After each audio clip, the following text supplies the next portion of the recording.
Greetings, fellow Empyreans. I am Ashtarothi, the voice of New Eden, and it is November 14th, YC 127. And holy crap, it's the Eve Universe Show!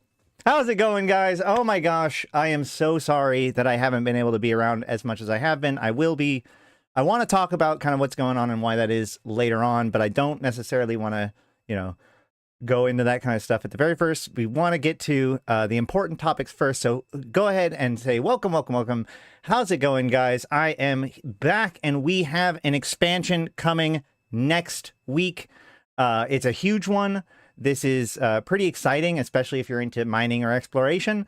But there's so much more going on. And of course, with my inability to have streamed recently, it means that there's also a lot of other stuff to catch up on. So I have no idea how long today's episode is going to go, but we're probably going to try to go as long as we have to in order to cover what we need to cover. I just realized that my mic is peaking.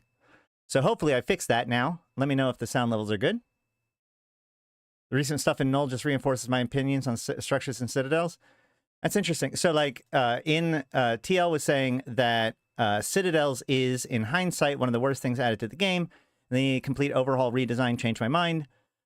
I don't necessarily disagree, although I responded with the Citadel expansion, with the Cataclysm expansion of WoW, from WoW of EVE Online, and I do firmly believe that. We can go into what I mean by that if we wanted to, but also I assume that TL is doing that classic mistake of using the word Citadels for all structures.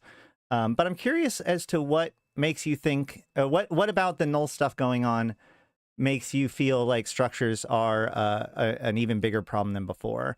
So that's an interesting question. But there is actually huge stuff going on in Null and elsewhere in EVE, just in time for the expansion. Lots and lots of stuff to cover. Obviously, most of you guys are probably going to know some of it, but we're going to jump into the news by going way back to what I should have covered last time. Including the patch notes.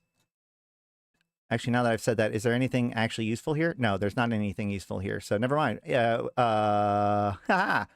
So we have... Let's just... I just want to jump into the expansion stuff first. Okay, no problem, TL. Please do. All right. We have the expansion notes, which dropped today, as well as the director's chat stream recording to look at. I haven't watched, I was going to watch several of the other recordings. There's been 2 other videos that have come out, and but we didn't get a chance to cover those. I think that this director's chat has does a pretty good job of covering all of the previous information as well. So I don't know if there's necessarily a big point in going back to the previous videos besides just the director's chat one, which it just got put out today. Let me know. And also, actually, real quick question: those of you who have watched the Catalyst in Focus chat or stream, should we cover that? Should we watch the video first, or should we go through the expansion notes first? I'm going to start with the expansion notes, and if it makes sense for us to jump over to the video, we're going to do the video. The expansion notes are there's a lot to them. But there's still some questions and stuff. Lots of exciting stuff to cover. So I guess we can just jump straight into that. So here is the Catalyst expansion notes. Greetings, expansion enthusiasts. The Catalyst expansion is arriving next week at 11 UTC on the 18th of November. We are delivering the patch notes early so that you can absorb everything that's coming next Tuesday. We invite you to join into the players' discussion and content on the Discord and forums. Okay, so one of the biggest new things is the 2D map. So this is something that they've been working on for a while. They showed it off on FanFest, and now it is finally coming. It is pretty cool what they've done with it. We played around with it a little bit, or at least I've seen people playing around with it a little bit. I think it's really, really well done, and a lot of people are really excited about it. Now, obviously, you can still use the new, the old style, 3D map that shows you the actual location of the different stuff in space. I'm pretty sure this replaces the abstract version, which kind of flattens it out. But maybe there's all 3. There might be all 3. But the point is that this is significantly closer to the way that Dotland does things. Now, there is a bit of a sacrifice there, which is that, because of the fact that it's laid out on 2 dimensions, the actual proportionality of distances and stuff is lost in some cases. And so they had to be pretty clever about how to show things like Sino jump ranges and stuff like that.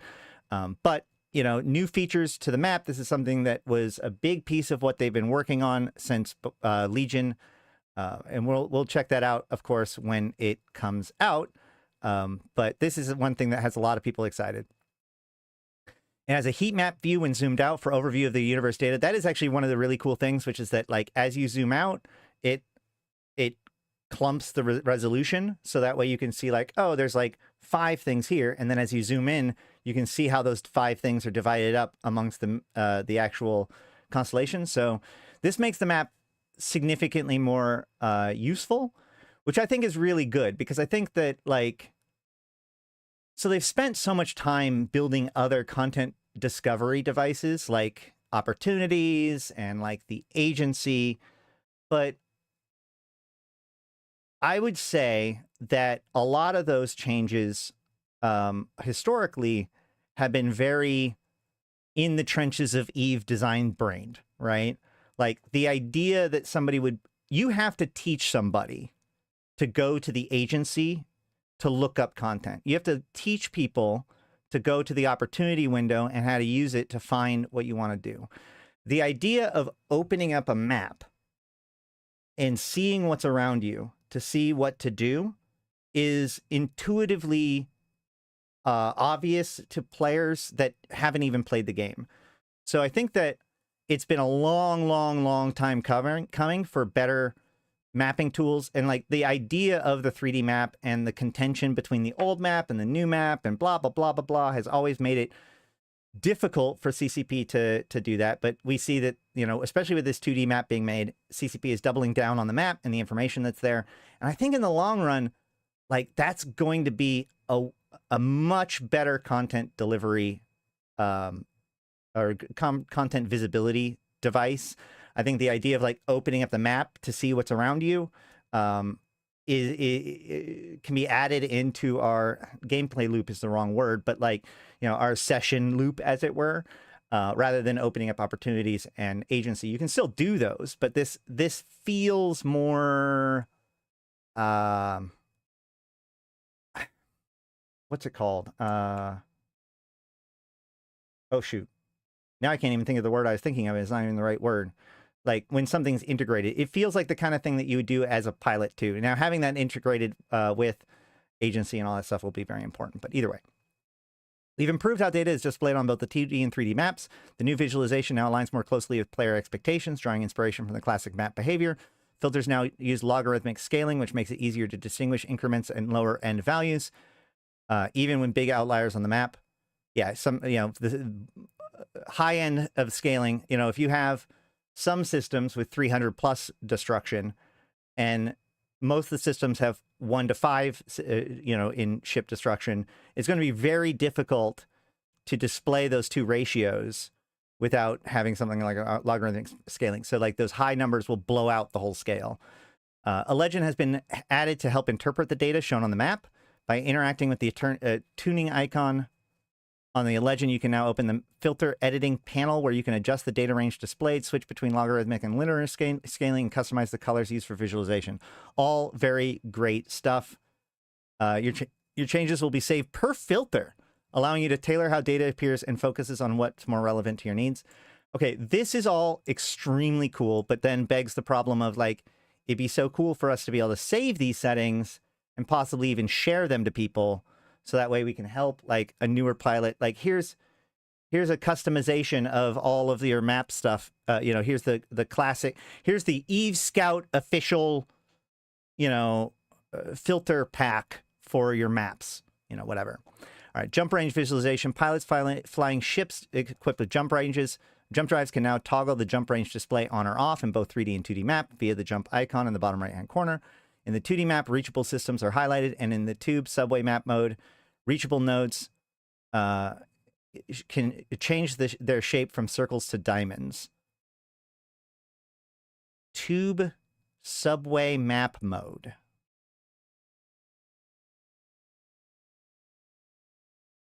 What does that mean? I guess is that because they're talking about the 2D. In the 2D view, reachable systems are highlighted, and in the tube subway map mode. So what is the tube subway map mode?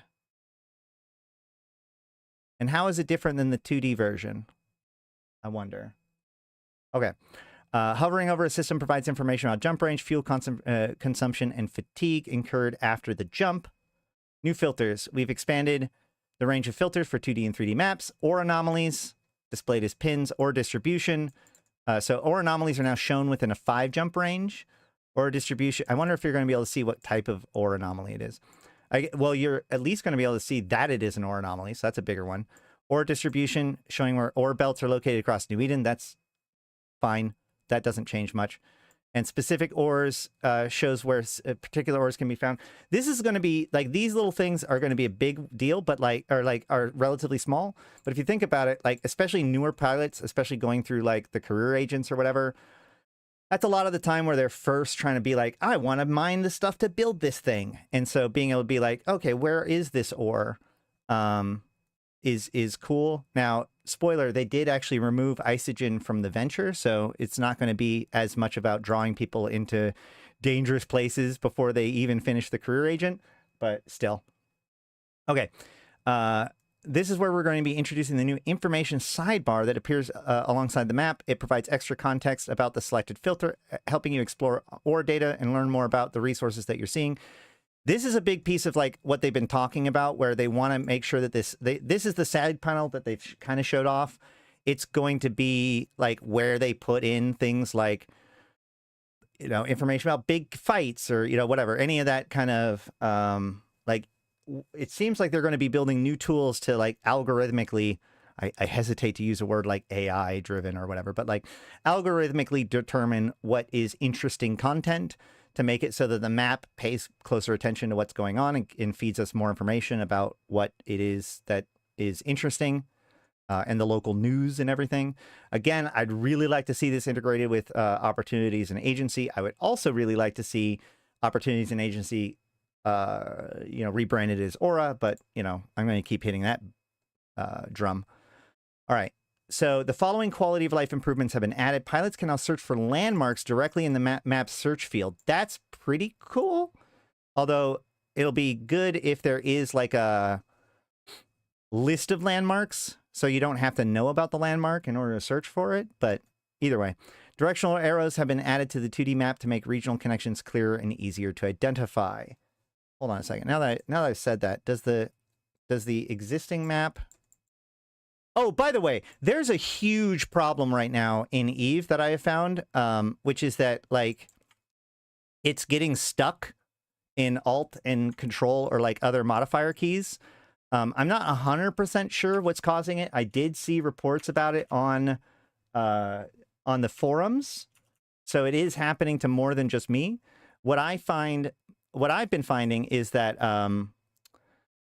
it's like when I Alt-Tab and then click off the screen. So like if I have the window highlighted and then I'm holding a modifier key and then I click off the screen, it's as if the Eve client holds on to that modifier key until I go back to the client again and re-click the modifier key to release it.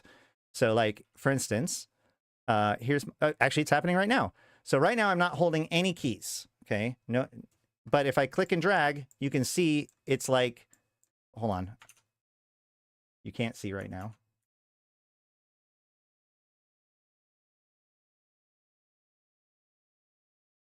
You can, oh, now it's not, oh yeah, okay. So what's weird is, okay, so the click that goes back to the client works. So if I click off the client and then click back to the client, I can spin my camera around. But as soon as I release and then click again, it is now counting as if I'm using, as if I'm holding an Alt. We can test that by spinning it around again. And then, where's the landmark? Hold on. Uh-oh.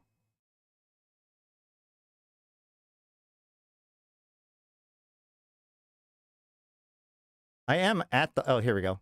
So now I have the Alt key, you know, whatever, and I can go click and drag, and it zooms in. So it's as if I'm holding in Alt right now. And then if I click Alt again, Now it releases it and it's fine.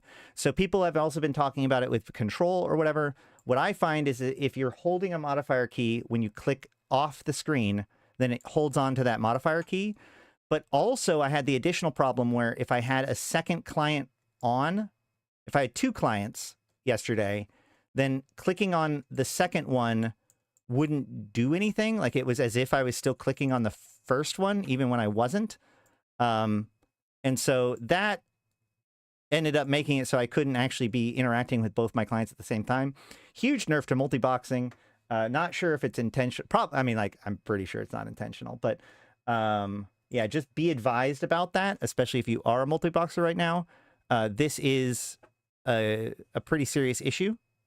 I was having the same alt key issue, didn't have time to figure it out, so I quit for the day. Yeah, exactly. Well, yesterday, like I said, yesterday I was having the issue where I couldn't even like change which client was quote unquote the active client. And so I ended up just having to close out one of the clients in order to make it work. Why does my mic keep peaking? So yeah, just be advised about that. I don't know any information. Hold on, let me see if there's any information on the forums about that. Real quick.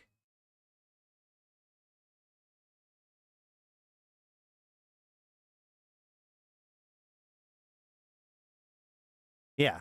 Okay. So people are talking about it at the very least. Is it just me or is alt tab not working properly since yesterday? Sometimes alt tabbing into one client into another does not work.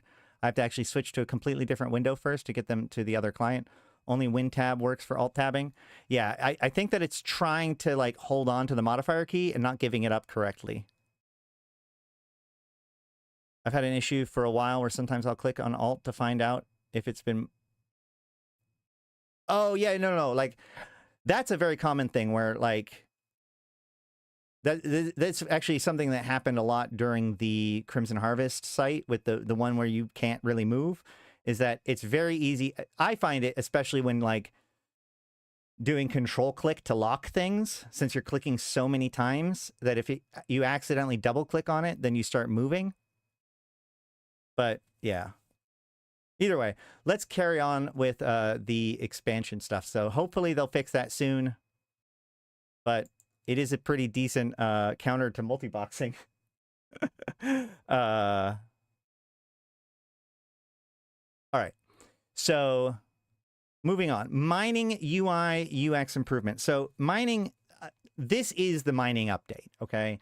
This expansion is the largest mining update since Lifeblood. No questions asked. It's pretty exciting time to be a resource extractor, a miner of all different stripes, dangerous, not dangerous, all over the place. So I'm really excited about that. It does make me really wonder what happened to Legion and its salvaging updates and that kind of stuff, since we've got basically no updates to salvaging. And in fact, they kind of indirectly nerfed the Noctis by adding more competition for its niche, but that's neither here nor there. But we did get a lot of stuff involving mining. So first and foremost, now, you know, historically, you need to fit a mining survey module on your ship, and that gives you the contents of all of the rocks around you within range in like a spreadsheet, right? So they're changing that, you know, a lot.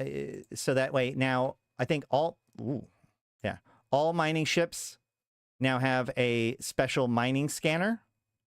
Is it also? Yeah. All ore mining ships and all basic Empire corvettes, which is a weird choice, but now come equipped with a built-in mining surveyor. So we can see here, the mining surveyor is at the bottom of the screen next to your high slot, low slot, mid slot buttons. It's separate and distinct from everything else. And then it puts out a ping and it shows the different rocks color coded based on quality. And you can see the actual, it's hard to see right now because it's like a screen within a screen within a screen, but you can see the total amount, how much it's worth, what its M3 is, and some other information too, I believe.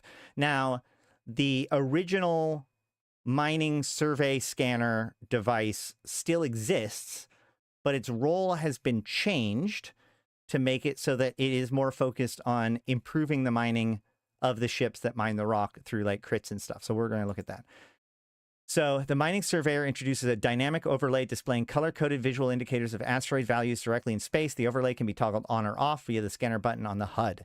Turning overlay on by clicking the scan button, your ship performs a mining scan and displays color-coded visual overlays on nearby asteroids. These overlays highlight relative value tiers and estimated ISK to give players immediate at-a-glance view of most profitable targets in range. Clicking the scan button again will rescan your surroundings. Okay, so I will say this. I'm a little bit disappointed in this because I think that, like, another piece to this is actually they changed the names of the ore, right? So right now, there's like Veldspar, compressed Veldspar, or not compressed, concentrated Veldspar and dense Veldspar, right? And like the better versions have 5% and 10% additional yield per rock. So those are the good ones, right? And there is a certain amount of flavor to the fact that each ore has its own naming for tier 1 and for the different tiers of that ore. Well, they're changing that now to, let's see if I can find a good, yeah, they're now just called grades.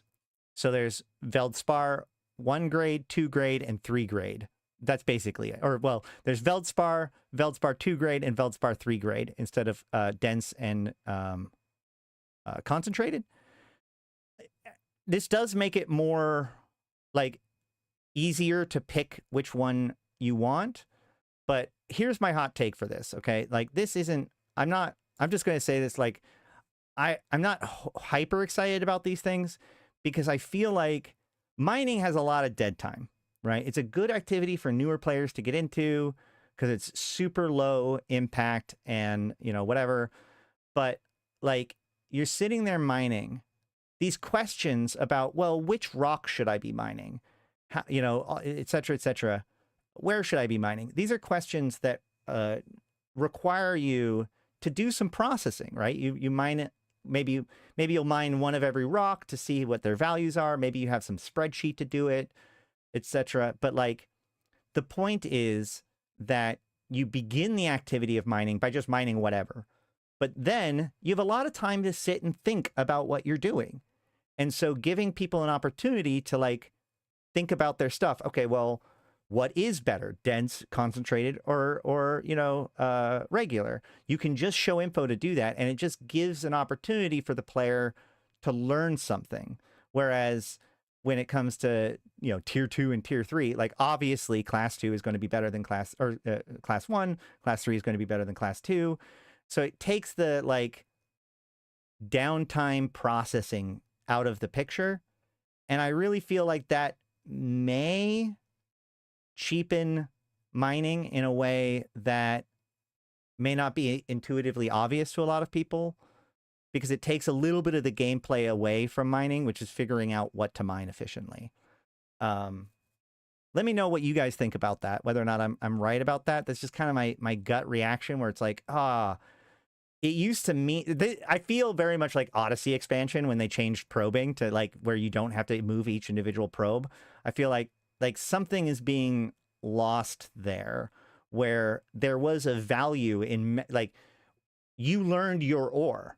I couldn't tell you which one off the top of my head. I can't tell you which version of Amber is the best one, but I can tell you off the top of my head which one is the best for Veldspar, for example, because I mine that. Like, I've put the mental energy into learning that piece of information, and I intuitively feel like that's a valuable thing in a game that's all about learning itself. But I mean, maybe just making people feel like they're empowered by giving them the correct information and allowing them to make the good decision without having to do some research is better. Who knows? I find a little bit of friction is key to give a game texture to make it interesting. I agree. And, well, so for me, it comes down to, like, the optimization puzzle, right? So, like, for instance, Zachtronic games. I don't know if you guys have ever heard of Zachtronic games, but there's this guy named Zach who's made a series of games. He's basically recreated the same game over and over again.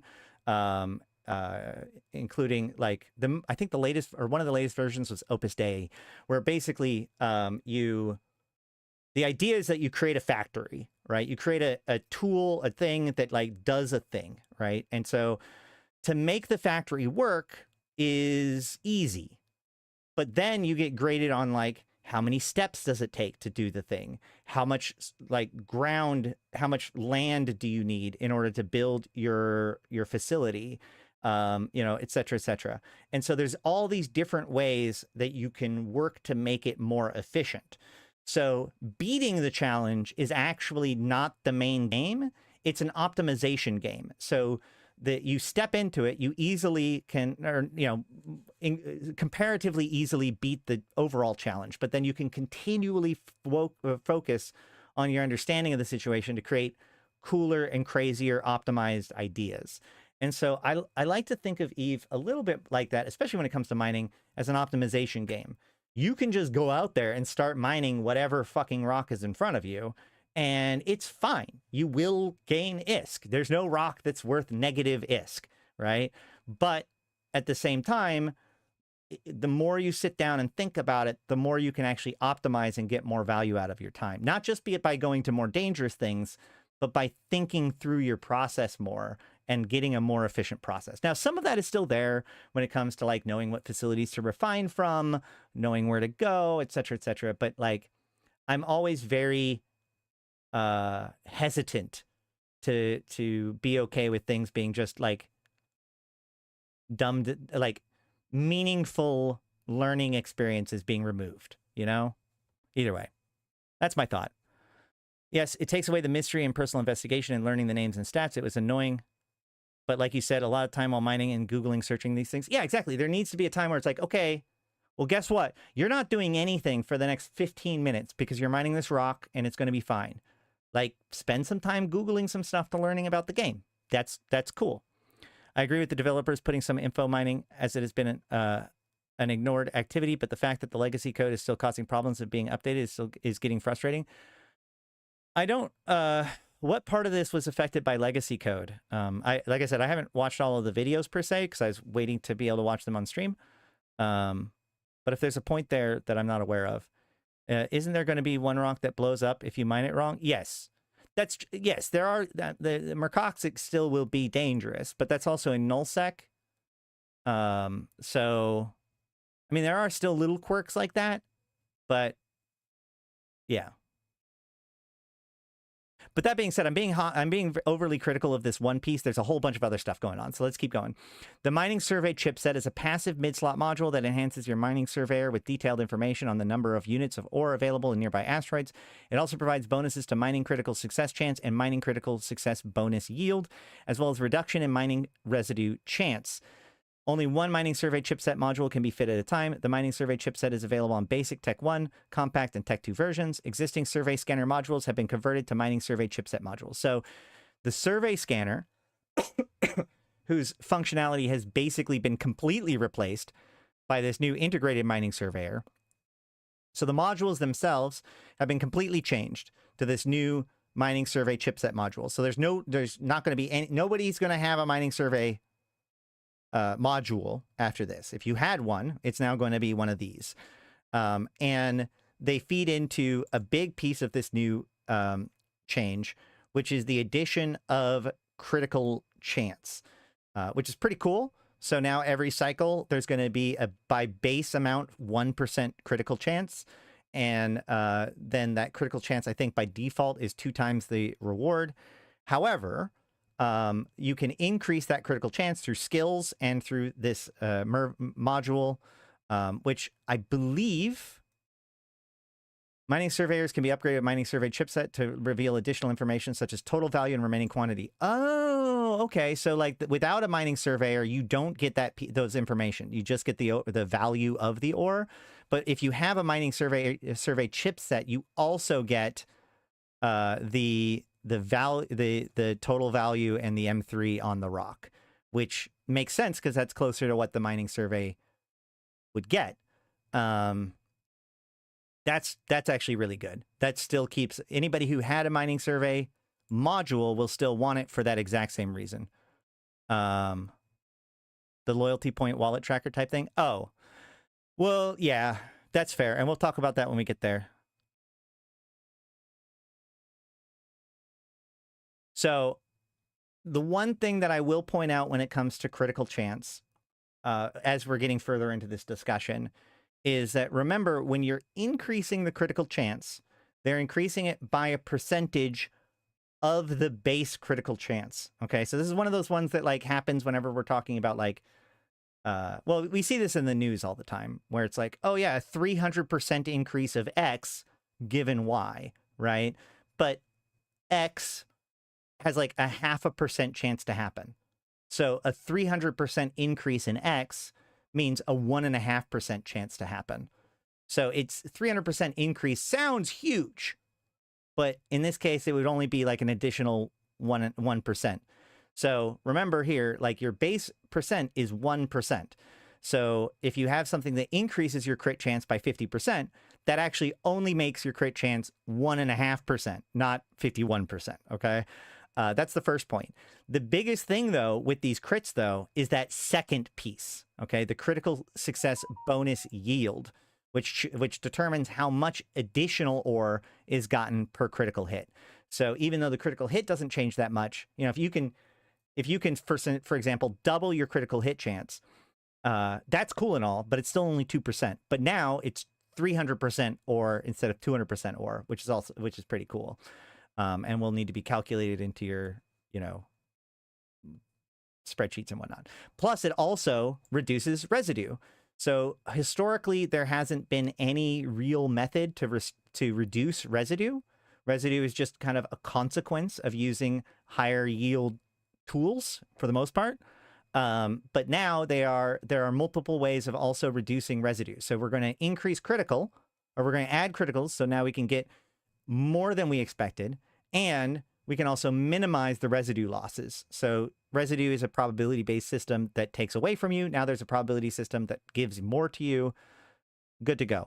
Also, from my understanding, crits do not actually count against the ore that's in the rock. So crits are literally like basically the opposite, just the exact opposite of residue, where residue takes twice as much or gives, crits give twice as much.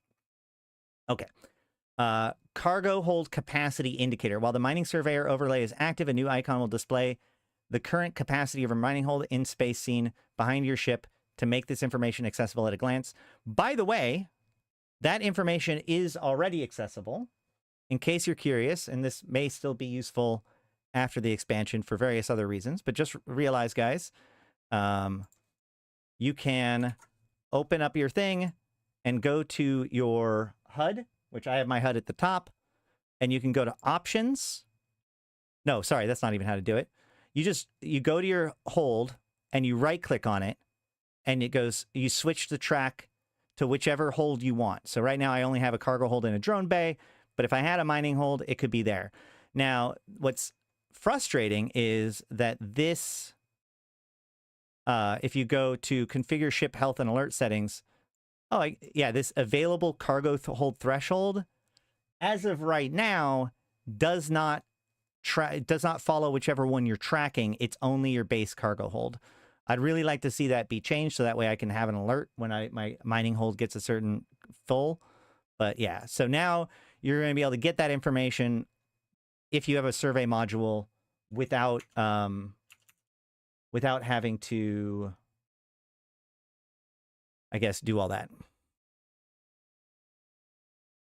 Seems more to add some RNG, which will cause mining cycles to unalign and require more micromanagement for boxes. Maybe. I mean, like your holds will fill up at different times. Although that's the nice thing is that as long as you make sure, I don't know, because you already have crystals breaking at different times, rocks breaking at different times. I don't know, maybe. This changes the Gnosis Huffer since you can't fit a survey to it anymore. If you would even still fly it with the Pioneer variants coming out anyways. That's an interesting point. It could be worth going through and giving the you wander off your hold. Yes, I get my hold alert my hold is full alert, and that gets my attention. But I feel like that's a little late. But yeah, I do agree that if this is the case, then survey scanners should also be allowed, or the new module name should be usable on Gnosis and stuff. But whatever. Also, the new SOE ship, right? Because these things are gas, but gas. This isn't, so the survey isn't gas, though. This shouldn't affect gas.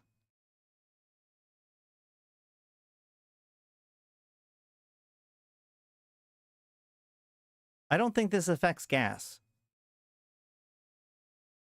Survey does gas too? Okay. Is that on here? Do we have the word gas anywhere? The gas harvesters will do 2 times the cycle speed. No, yes, but I mean like in the new world.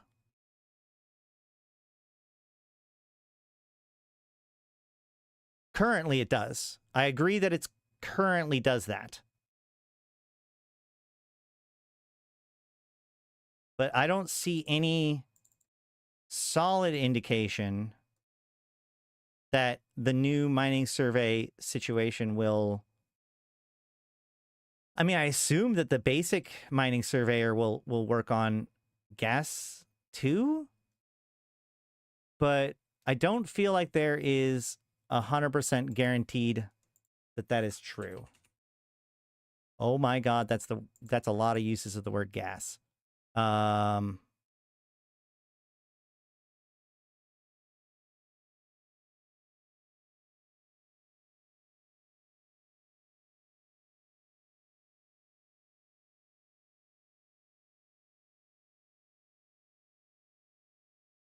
Survey scanner range, no.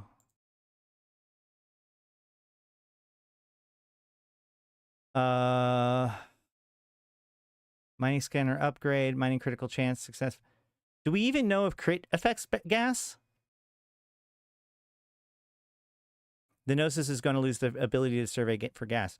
Well, technically speaking, this doesn't say that anybody can survey for gas. I'm sure that's not true, but that could be a challenge. Gas clouds aren't always visible as rocks, so you may not see the color change clearly.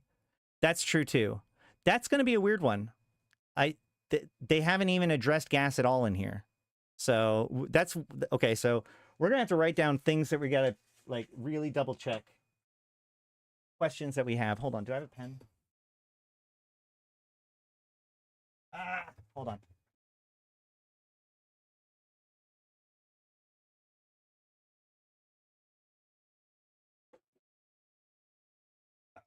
All right. So let's see. We have what is the subway map, right? What was it called? Tube subway map.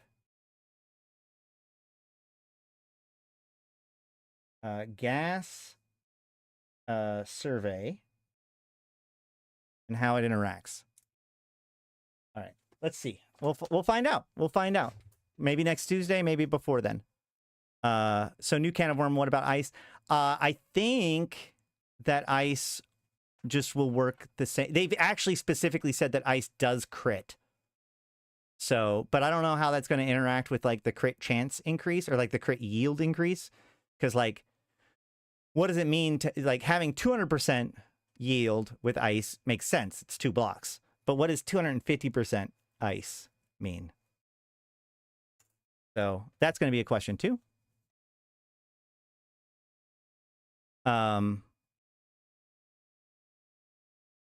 Also, wait. This is ice. So here, we can absolutely see it working on ice. We know that for sure. Because this is a picture of it working on ice.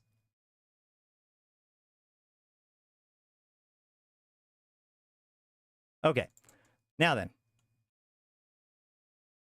Faster mining cycles. Mining lasers and strip miners will now have 4 times faster cycles, and gas cloud harvesters will have 2 times faster cycles, making mining operations more responsive. The yield per cycle, capacitor usage, and mining crystal volatility damage has been adjusted proportionally to maintain the same overall mining yield over time. 250% every other crit yields 3 eyes. TL, if you think that that's true, then you have never seen CCP round. That is not ever how CCP rounds things. It's going to be something weird where it's like, yeah, I don't know. CCP round is always a fun. Hold on. Let's see if I can pull that up real quick.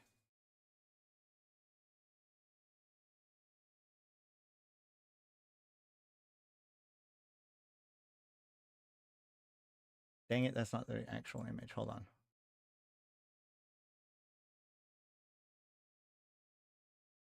This is how CCP rounds things. So you can see that, like, depending on what it is weird.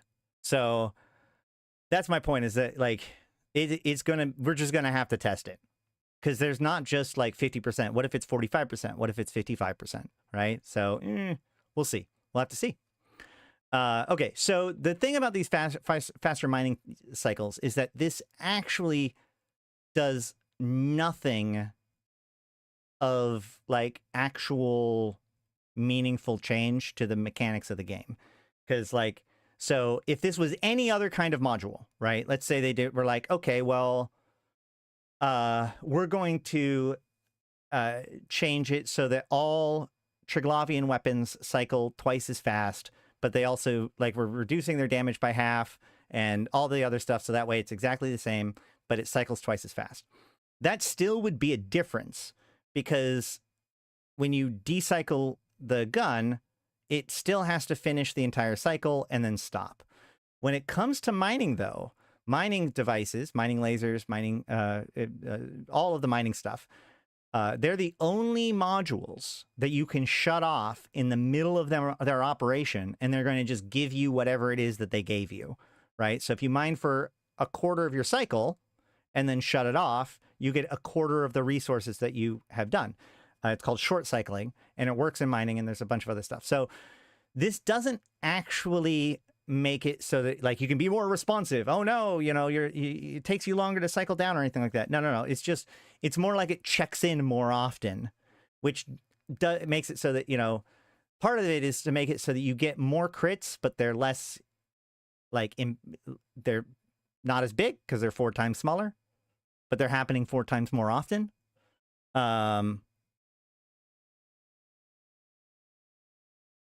More shots with less damage are also better.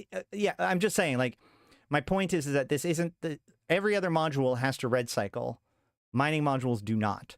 So you already could just decycle a laser at 1/4 time and get the same exact result as if you run 1 cycle in the new world. It's just designed to give you more feedback more frequently, which is fine. It also actually, like, the biggest impact here is that when multiple people are mining the same rock, then one person finishes the rock and then everybody else's cycles are completely wasted. So this means that those cycles are going to be 4 times less impact. First of all, it's happening 4 times more often. So there's smaller bytes being taken out to make it so that there's less, like, wasted cycle past what was in the rock. But more importantly, everybody else's kind of also responds a little bit sooner, that they're all mining on a rock that doesn't exist anymore. All right. Mining crits. Mining lasers, strip miners, and ice harvesters can now experience critical successes. So we can assume from this that gas is not part of that, granting bonus yield without reducing the remaining ore in the asteroids.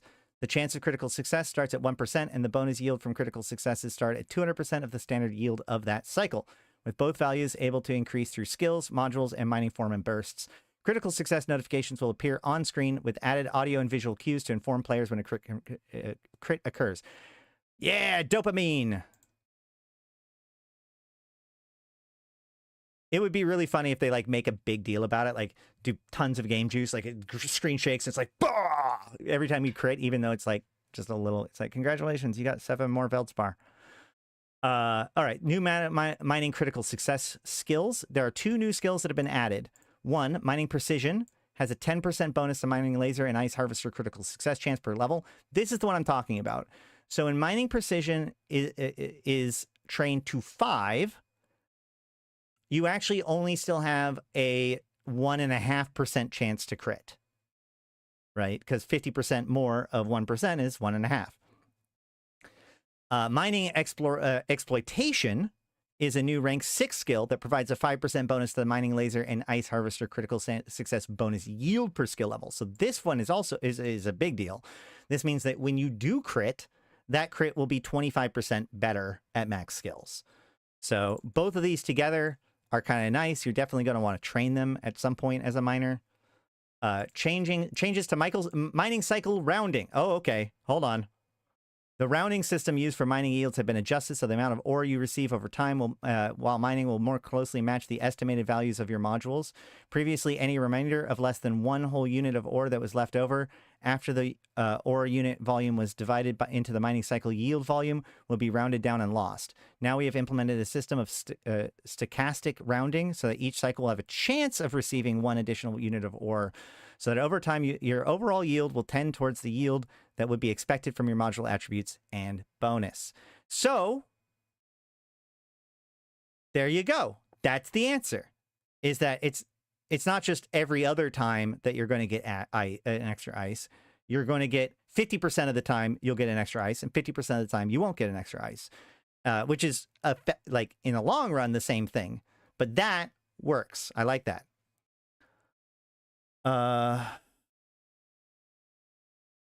I hate flapping lasers. Yeah. I wonder if there will be some way to see someone got a crit near you. You see the laser flare or something. Well, if there's visual like they show, like this burst is usually yellow. So I think that you're just going to get that blue. It's like a blue pop, right? Like off your mining laser when it crits. So yeah, that will be visible to everybody. Changes to mining cycle. Oh no, one key compression shortcut. Hell yeah. A bindable hotkey that can be assigned to compress all ore, ice, and gas in your ship at once when you have access to compression in space through a mining foreman ship in fleet. So I still have to come back to the computer every once in a while to hit the button, but I no longer have to like stack all my stuff, select it all, right click, compress all, blah, blah, blah, blah, blah. Just one hit, boop, and you're done. That's awesome. Mining laser efficiency, mining foreman burst change. A new mining laser efficiency charge for the mining foreman burst module has been added. This new charge provides a base bonus of 50% mining critical success chance and negative 15% residue chance to fleet mates within range. These bonuses scale with pilot skills, ship bonuses, and mine links just like any other mining foreman burst, which means this is actually going to be a pretty... You could probably get upwards of almost 2... You can definitely get 2%, but I would say that you're probably going to get 3 or more percent critical chance if you have correct boosts, the scanning stuff, and your skills, you know, whatever. All the mining foreman burst charges provide enhanced mining surveyor functionality to all affected fleet members that are piloting ships with integrated mining surveyor, allowing them to track the remaining number of units of ore in nearby asteroids. So hold on. Okay, so what this means is that if the Gnosis brings a mining foreman burst on it, as well as the gas scoops, then it can burst the mining foreman link, and then it doesn't have a integrated mining surveyor, so it doesn't matter. Okay, well, the mining foreman burst basically makes it so that the integrated or the module is almost unnecessary. It does still increase your crit chance and stuff like that, but the additional functionality of knowing how much is in the rocks and knowing how much like it's worth and all that stuff or the remaining number of units in ore is going to be given out through the foreman link. So all of your mining ships in the fleet will be able to see how much is in the rocks now, as long as you have foreman bursts on grid. Does that mean that miners in a fleet can free up that slot that would have put the chipset into? Technically, yes, but you're now going to lose out on that critical success bonus chance and yield. And the residue probability. So you're still going to want the survey chipset for those bonuses, but the additional functionality of knowing how many rocks are in the ore isn't there. So if you can have a chipset, it's good for your overall yield versus residue, but not for knowing how much rocks are in. New introductory message when entering asteroid fields. So don't make two FSP miners, fleet and non-fleet, good. That would have been work. Yes. That's true. When warping, well, yeah, and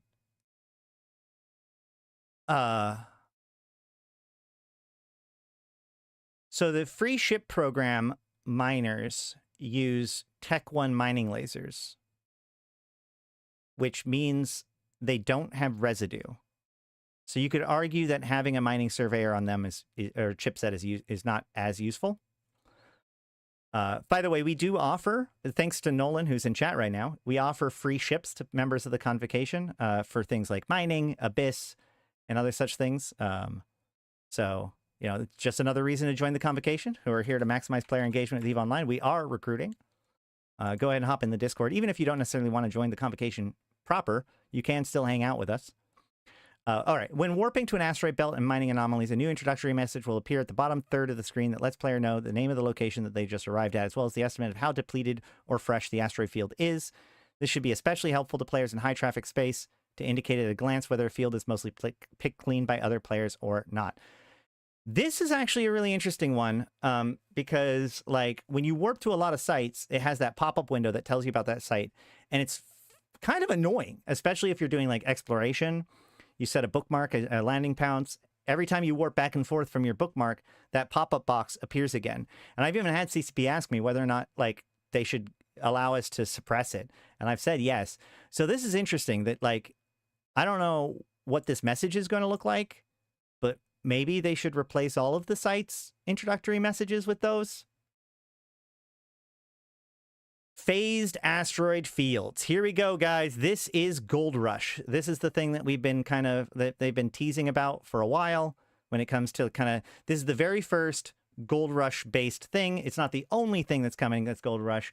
Remember, the whole idea of Gold Rush is that something exciting is happening in a particular system that makes it extremely valuable for people to jump on it. So this is the very first version of that for realsy. There has been pseudo Gold Rushy things with the previous events, but this is the first big one. So phased fields are a high-value mining site featuring unique mechanics. They spawn randomly in low and null security space and must initially be discovered by using probe scanning. They contain valuable new ore prismaticite, which can be mined from phased asteroids within the site, and which require the use of industrial command ships to mine efficiently.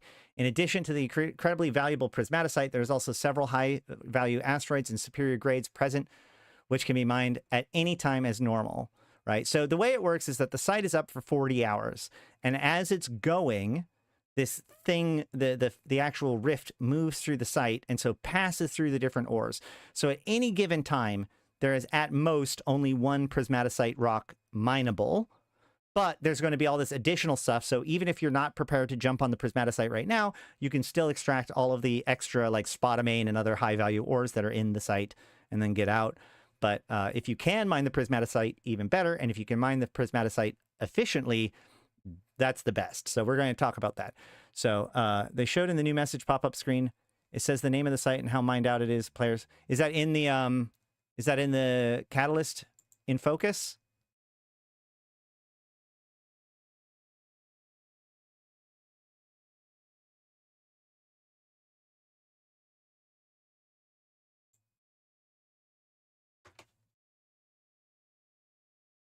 What can we do today? Yep. And I love all the information that you get when you're warping into a belt now, right? So Yes. you're like, you see that little pulse come out of your ship, and you're like, oh, that's the good ore. That's the thing. And a lot of this is inspired, you were saying, CD Burger, from the information that players were already looking for on like third-party tools and just like spreadsheets that they'd create, like, oh, which is the best ISK per hour? What do I want to do here? So we just put it in the game. So you can just see it there. You don't need to necessarily reference stuff. There's still like a way to become an expert at it. Like the skills that you picked up, the knowledge you picked up are still very applicable, but now you can like for new players looking at mining, they'll be able to see a lot more, be able to contribute more. Definitely, it opens up regardless, just so you can just like the guidance layer, like these asteroids, like that's amazing. But the other one they touch upon is the mining ship like ability. Yeah, and it's something that I've been talking about. All right, well.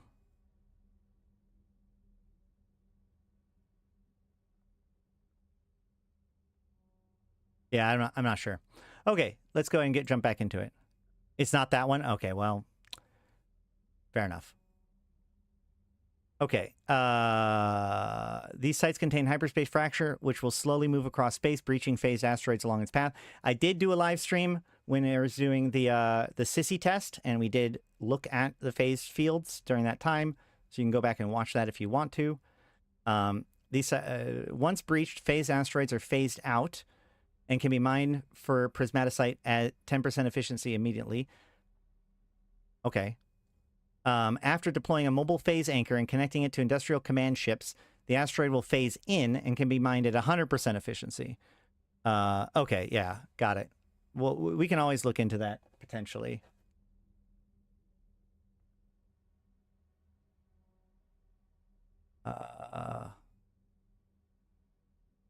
Okay, I got your post.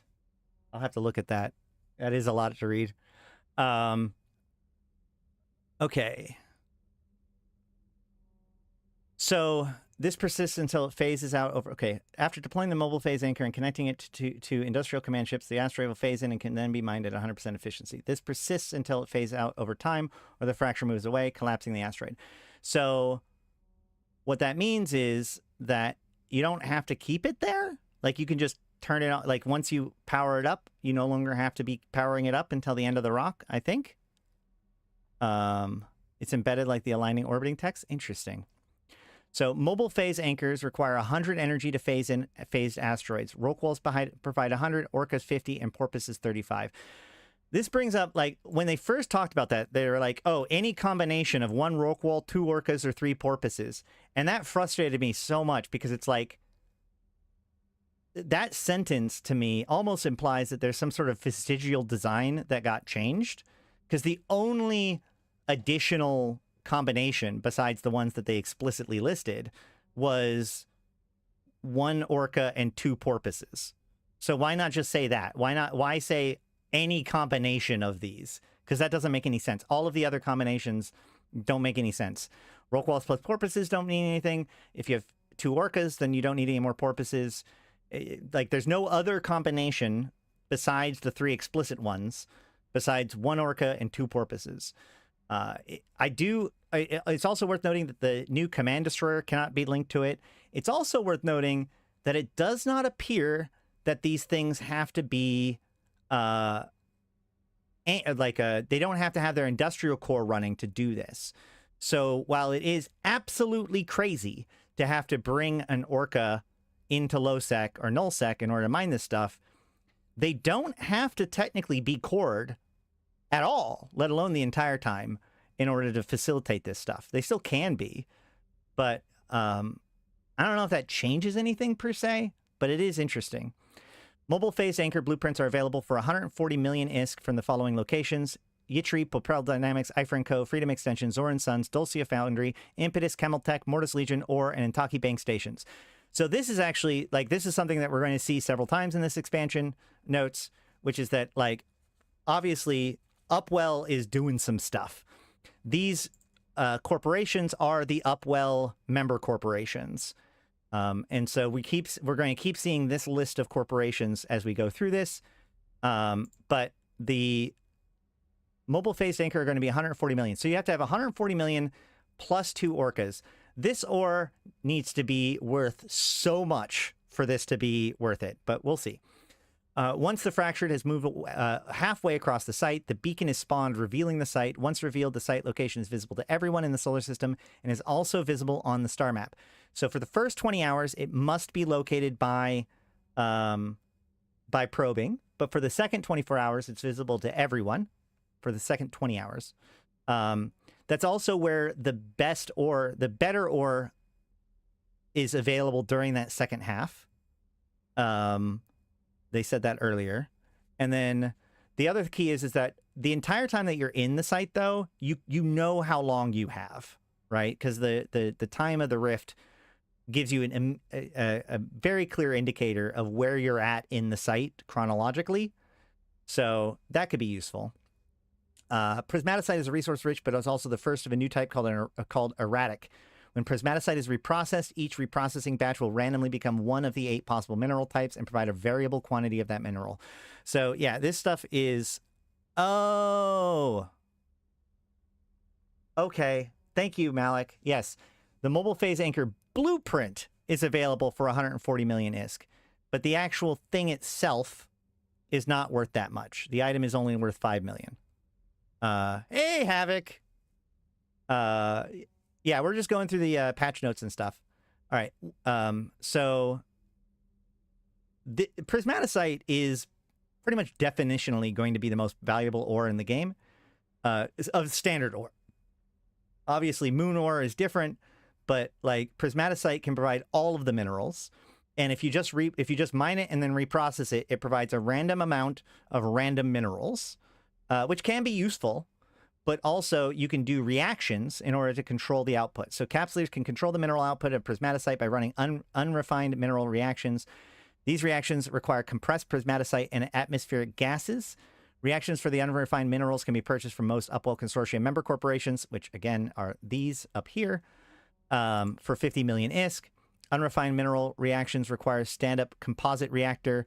Unrefined minerals can be reprocessed into their respective minerals with variable output quantity. So it still has a variable output, but you can determine what type it is. From my understanding, there is a loss, though, right? Like if you just take normal prismaticite and you refine it and happen to get noxium, you will usually end up with more noxium than if you reacted it to be explicitly noxium and then refined it. So if you're just looking for minerals, if you just need all the minerals because you're mining and you just need all the minerals, then it's actually just best to just reprocess it as is. Only if you have a specific hole for minerals will it be worth reacting it to that specific hole and then reprocess it. This is why, like, when we were talking about this, I don't think this is necessarily going to affect the price of, say, pyrite, for example, because, like, why would people explicitly make it change into pyrite? Like, pyrite is valuable, but it's not... One of the reasons why pyrite is so weirdly a bottleneck right now is that it is essential, but not worth mining if you have other options. So in the same sort of way, prismaticite will almost always be more worthwhile if it refines to, you know, isogen or noxium or whatever, right? So yeah. Yes, please like the stream. I will say, like, I know I haven't been able to stream very much recently, and I apologize for that, but, like, please, it would be so helpful to me if you can like the stream and share this with some other people to help get it out there. I'm going to be hopefully making a lot more content soon. And again, I'll talk about that later today. I don't want to talk about it until we're done with the business of the day. But yeah, please like the stream, share it with some friends, etc. It's a huge deal for me. Mining content. Revamp the asteroid belt remnant site found in all starter systems and career agent systems. It has instead been replaced by an Empire-managed asteroid belt instead with enhanced visuals and NPCs. The number of the sites is reduced from 3 to 1 to make it more likely for new players to meet each other in the sites. New sites use an acceleration gate, which only allows standard Venture and Empire corvettes inside. And Veldspar size of the site is increased by 10 to 12%. This is an interesting thing. So asteroid belt remnants are things that only appear within the career agents and starter systems. They offer an opportunity for newer players to kind of go in there and mine. The biggest risk, of course, when it comes to any sort of high-sec mining sites is that somebody just comes in and clears it out at the beginning of the day. So this will help make sure that, like, this stuff is there for newer players to participate in without necessarily letting just everybody come in and just hoover it all up in a single, you know, whatever. It also... yeah. This is cool. I like it a little bit. Yeah. Kernite and Amber anomalies will now spawn rarely in all high security space between 0.5 and 0.8 security ratings as they once did before the resource distribution update. Kernite and Amber are low sec ore. So this is once again another strike again at low sec minerals. So isogen and noxium. Kernite and Amber anomalies have had a full visual pass. So we'll see what that looks like. Kernite and Amber anomalies will now have slightly higher chance to spawn in high security space within 3 jumps of Empire Militia Faction Warfare headquarters systems.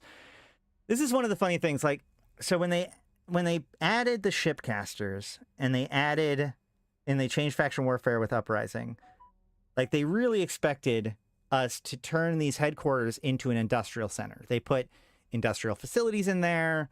There's a shipcaster, so like in theory you can build your ships there and then deploy it via the shipcaster to wherever's exciting at the moment. Especially good for battleships, especially good for like getting to battlefields.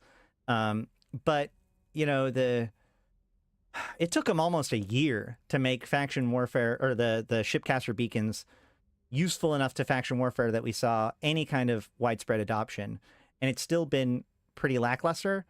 And CCP has indicated like they're not really happy with how little the war headquarters are being used in that regard.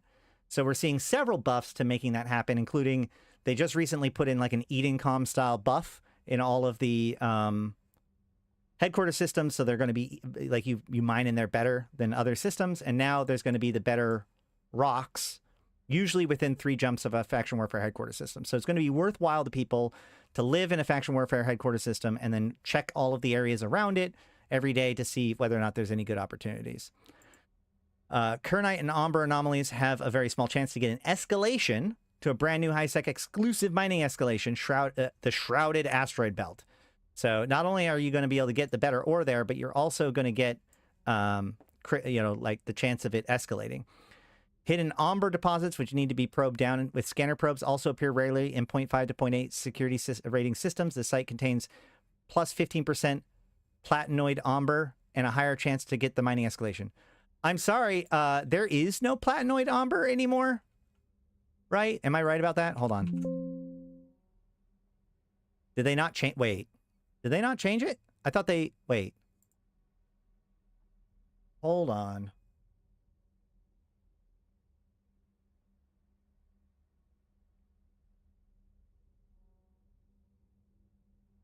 Arcanor 3 grade, Dark Orchor. Yeah, Platinoid Amber.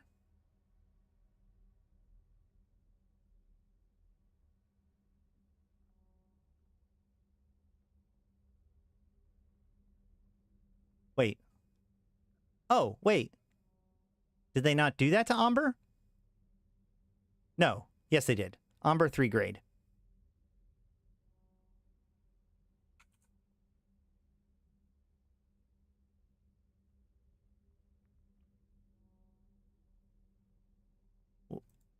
Oh, this is a whole new thing. Wait. What? I thought they changed. Am I wrong? Wait. I'm so confused as to what grading means now.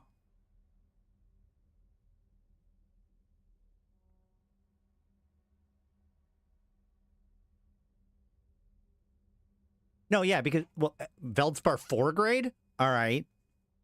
I don't know. Grading is the name of the ore? No, I know. Right. Right hand not knowing what the left is doing. I suspect that might not be that. Because, yeah, I think this is one of those, like, vestigial pieces where the person that did this is not the same person that decided to change it all, and it just didn't get updated. Whoopsie doozy.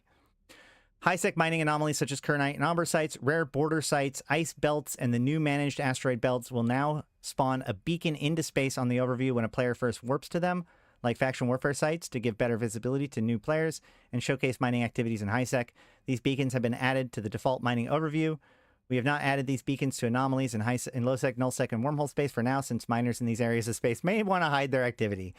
The hidden Amber site found with scanning probes in the high-sec mining escalation do not spawn a beacon. That makes sense, because that's like your escalation. Okay. Added a system-wide buff effect to Empire Militia Faction Warfare systems that grant 10% mining speed bonus. So there you go. I guess I thought it was already added, but there you go.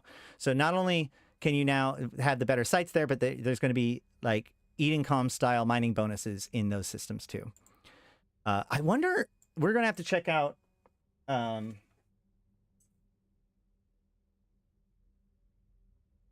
mining bonus in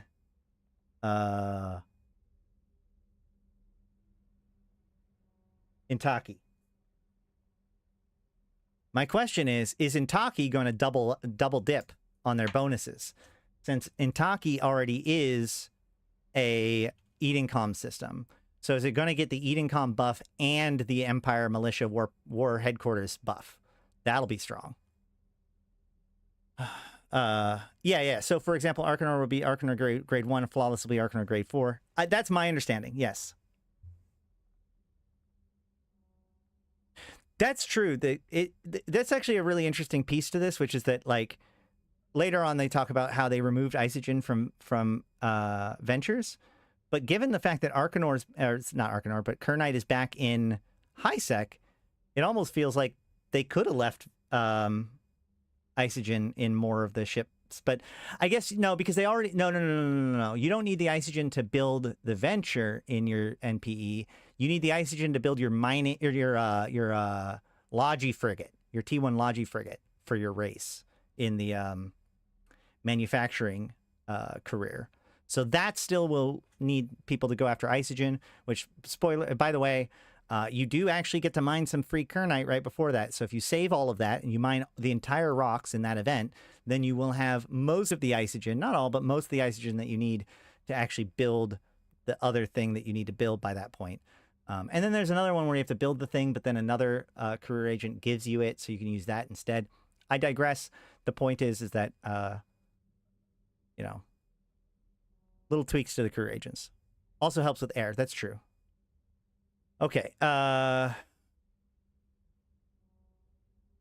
NPC mining ships will now spawn much more frequently in the respective faction warfare war headquarters system.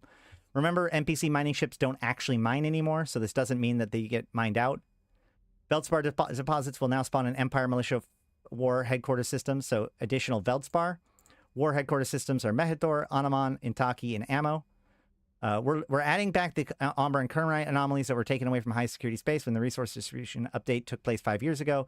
Specifically, we're only adding back the Kernite and Amber anomalies and not the ones containing Jaspit and Hemerophite to keep Noxium a more low-sec focused mineral. We want to bring back the source of Amber and Kernite to high sec so that players are able to mine it for level 3 and 4 storyline trade missions that require it, and also add more valuable sites that are slightly less predictable than rare border sites and spawn in the same locations. Pro tip. Kernite, I guess tier 1 Kernite, class 1 Kernite. Never, ever, if you can, compress standard Kernite. And don't reprocess it either. The biggest value for Kernite, if you can, is to get Kernite to storyline agent mission systems and put them up for sale there. Because people need that Kernite to turn in for missions. It can't be compressed. And so, like, you can usually sell it for significantly more than it's worth because they can just buy it from you, turn in for the mission, and they end up with more than they started. So they have no problem with doing it. Just as a side pro tip, never compress your Kernite. It might be the same for Amber. I know for a fact that with Kernite, but Amber probably is up there too. All right. To help encourage mining and faction warfare Empire headquarters systems and help encourage them to become market trade hubs and good places for producers to buy minerals from and stock ships, which they can sell to faction warfare players. Again, they wanted it to be this way, but it never got there. So now they're trying to make it more that way. So just heads up, these headquarters, probably CCP is going to be continually like, we'll do this until it works. So like the faction warfare Empire headquarters systems are meant to be market trade hub, at least secondary market and trade hubs specifically for those faction warfare pilots. Because again, you can get your ships very much like Zarzak, right? You can set up your stuff there so that, in fact, you can put your jump clone or you can put your clone there. So that way, if you die in faction warfare, you wake up in your headquarters, grab a ship, go to the shipcaster, jump through it, and keep going. We are weighing the chance of Kernite and Amber anomalies to have a higher chance of spawning in and around the war headquarters systems. We are also adding a small mining boost effect in those systems when adding a Veldspar deposit as a more reliable source for high-sec minerals in the war headquarters systems, as Ammo and Mehithor specifically had only 4 asteroid belts, and Intaki had a special asteroid belts that only respawn infrequently, which made it hard to get consistent mining going on there. Yeah, Intaki has the special asteroid belts because it used to be a low-sec system. They said that mining crits magically create more ore, not mines ore from the whole rock. That is correct. The extra ore that you get from mining crits is given to you for free. It is not taken from the rock. So I mean, you could say it's magic, but it's more like, oh, it turns out that there was just more ore there than they originally thought, right? You happen to get a particularly nice bite of ore. Wonder if Celestis ore sites will go and edit the webpage. Oh, for the ore name change. Yeah, it'll be interesting. A lot of people are going to have to update their stuff. Although some of it, like a lot of information is just pulled directly from the API or universe data. So theoretically speaking, anybody who's tied to that, it'll just automatically update when CCP does. But they described it as you found a pocket of particularly rich or unexpected. Yeah, exactly. Like, yeah. I like that. And this is something I've always said, which is that like surveying needed to be an aspect of the game. And I feel like it's a little bit more now. And like the idea that a surveyor allows you to get like find the higher quality pieces and like sift out wheat from chaff, right? And this feels like it really captures a little bit of that at least. Improved visuals to low-sec asteroid belts. Low-sec mining anomalies can no longer spawn multiple copies of the same of the same site in the same solar system. This is something that they've been talking about. Like this was what they were talking about before, where they've when it comes to the newer sites that they added to nullsec, they made it so that algorithmically they don't clump up. So this is a more extreme version of that, where you will never get more than one of the same mining anomaly site in the same system. So they'll be more widely spread out, and yeah. So that's fine. Rare border sites that could spawn in 0.5 security systems that border low-sec, null-sec, and borders low-sec and blue AO sites, which could spawn in systems with blue AO suns in wormhole space and null-sec, can no longer spawn multiple copies of the same site in the same solar system. That's sad. It's always fun to go into like one of the border systems and see two rare border ores, but this does also mean that, so while there won't be two, that also means that there's a bigger chance that there will be one, because they're divided, they're spread more evenly.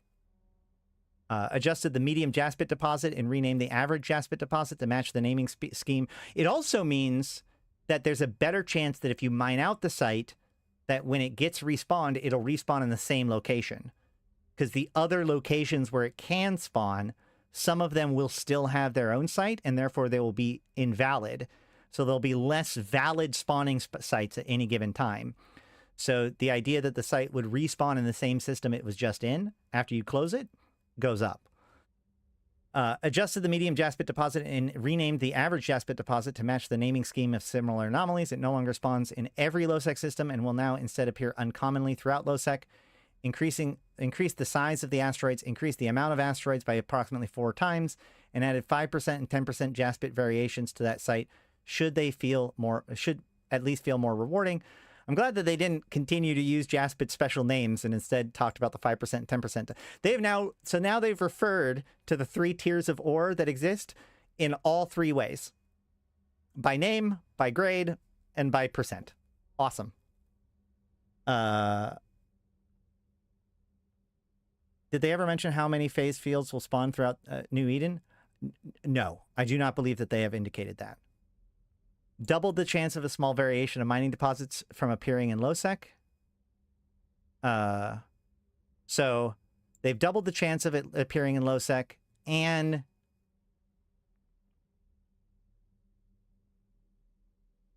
they can't spawn in the same system. So the chance that any given low-sec system will have one will be very high. They didn't refer to them by API ID yet. Yes, I will. So open sites after the 20 hours, then they could be available via the API, although they haven't said anything about that. But prior to that, they absolutely shouldn't be, right? They're hidden. All right. Doubles the chance of small, although you could theoretically, is there a map filter to know how much mining has been done in a system? I guess not. No, there's just combat. So no, you can't really detect somebody mining in low-sec via the map. Adjusted the medium Jaspit deposit and rename it. Blah, blah, blah, blah, blah. Remove rogue drone NPCs from low-sec small anomalies so that they are a bit less. They are a bit easier to ninja mine with ventures, prospects, etc. The standard asteroid belt NPCs can still show up at anomalies. Well, yeah, I mean, like the standard asteroid belt NPCs are unpreventable, basically. This is actually something that's always frustrated me with low sec. It's like, oh, I want to go as a newer pilot or whatever. I want to do the more dangerous thing. I want to go into low sec and mine the stuff there. But when the rats are stronger, it's like, oh, the rat spawned. I guess I just can't do anything now because I'm not capable of taking on that rat. When really the main threat of mining in low sec should be the players. So this is a small piece of that, which I think is probably good. Added a new variation of the small mining deposit as hidden versions that need to be discovered with scanning probes. These variations have higher quality or a much higher chance to get the new low-sec mining escalation. This is great because, you know, this allows people... then they would have to be probed down. We're adding just the small ones for now to see how players respond to them in low-security space. We're hoping for extra safety of needing to discover the site first, and higher quality ore makes them attractive to miners and will lead to more mining ships in space overall in low-sec. Yeah. Especially with things like the other stuff, like bringing out porpoises and skiffs, or even orcas in low sec could theoretically be valuable with various different of these changes. It'll be ballsy as hell, but it's viable. All low sec anomalies now have a small chance to escalate to new exclusive low sec escalation, the Veiled Asteroid Field. Veiled Asteroid Field has a similar amount of minerals found in the large Crocite, dark ochre, and gneiss anomalies, but they are condensed to far fewer asteroids at higher tiers. It has the added advantage of other players needing to combat probe you to find the site. Yeah, they can't scan it down. They have to combat probe you. Just do what all the newbies do: fly in your ratting ship and your miner. Newbies don't have ratting ships. Mining missions. All mining missions have had an enhanced visual pass. All level 1 and 2 mining missions have had their ISK and LP payouts increased by 50%. We've made sure to do a quality of life pass on many of the sites too, making sure the mission asteroids are usually within 20 kilometers of the warp-in point for the mission so that mission ore can always be found with the onboard scanner and players don't have to move far away from them to be able to mine the ore. Now that they have everything has been replaced with non-interactable objects, to the mission ore should always be at the top of the overview if you sort by ranges closest to you. So it'll be interesting to see, like, we should probably next week take out like a mining frigate, or sorry, the new mining destroyer, and just run some level 1 and 2 missions to see how viable they are as a activity. New mining mutaplasmids. New mutaplasmids have been added that can mutate: mining lasers, strip miners, ice mining lasers, ice harvesters, gas cloud scoops, gas cloud harvesters, mining drones, and ice harvesting drones. So minus these two, we have 6 different things. It says these new mining module mutaplasmids can be found in Abyssal Dead Space, while the mining drone mutaplasmids are potential rewards for Concord Rogue Analysis Beacon sites. So, hold on. Abyss cheat sheet. Where did I post it?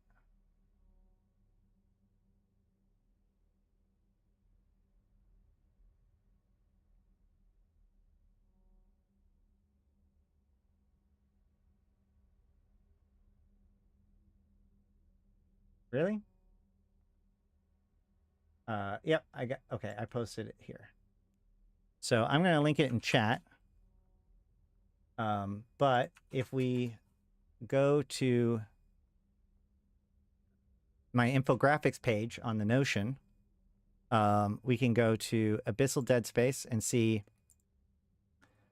So what's interesting here is that we can see that different weathers affect different modules. So like the electricals are Gnosis and Newts, darks are propulsion modules, exotics are scrams and webs, firestorms are armor, reps and plates, and gamma is shields, extenders, and boosts. So the question that I have is, how are these 6 going to be distributed through these 5 weathers? They might just make it so that they are equal in all of them. They might tie them to different weathers. We'll have to see. So let's go ahead and put down what weather for new plasmids.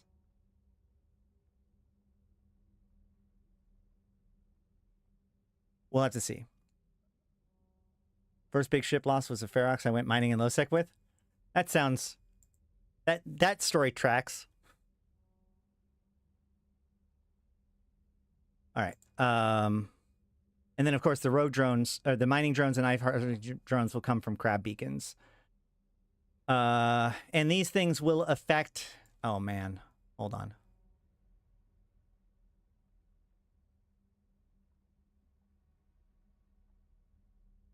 Wow. Why is there so... Oh, my gosh. They added so many mutaplasmids.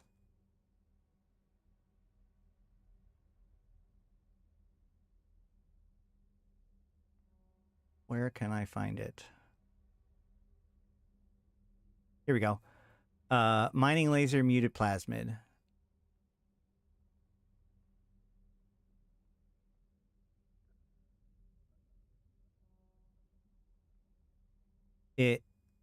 Oh no, I don't think it says what it can do. Traits, attributes? Is it an attribute thing? No. Dynamic items. Here we go. Dynamic items. So we have residue probability, activation cost, critical success bonus yield, activation time and duration, mining amount, critical success chance, residue volume multiplier, CPU usage, optimal range, and power grid usage. That is a lot. That is a lot of attributes for it to mutaplasmid. When are they going to add mutaplasmids and mutaplas highs? Okay. Yuck, yuck, yuck.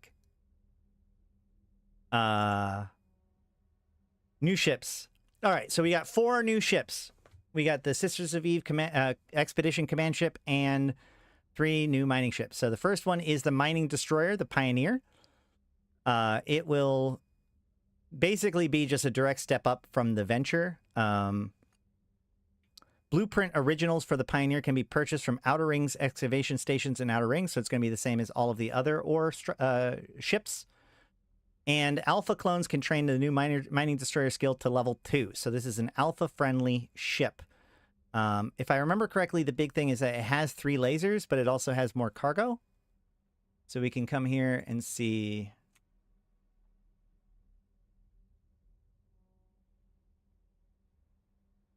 There's so many... Wait. Pioneer Redemption Token can be traded in for Ore Pioneer from the right agent at the right station at the right time. Interesting. I assume that that's from the... career... the new Epic Arc or whatever? Maybe? Okay, so...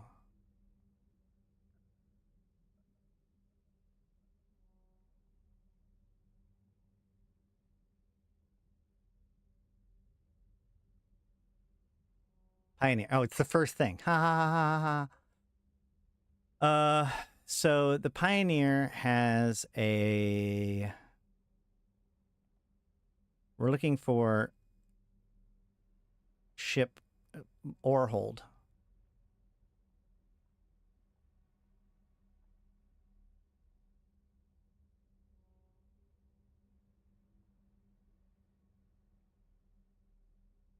Ore hold.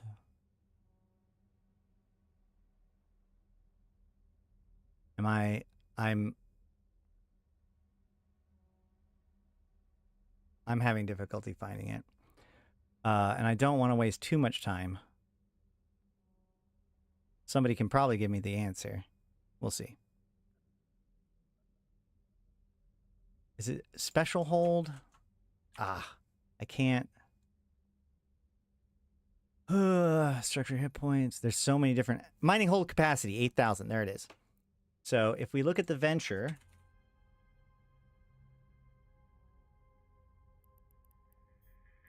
The Venture has a mining hold of...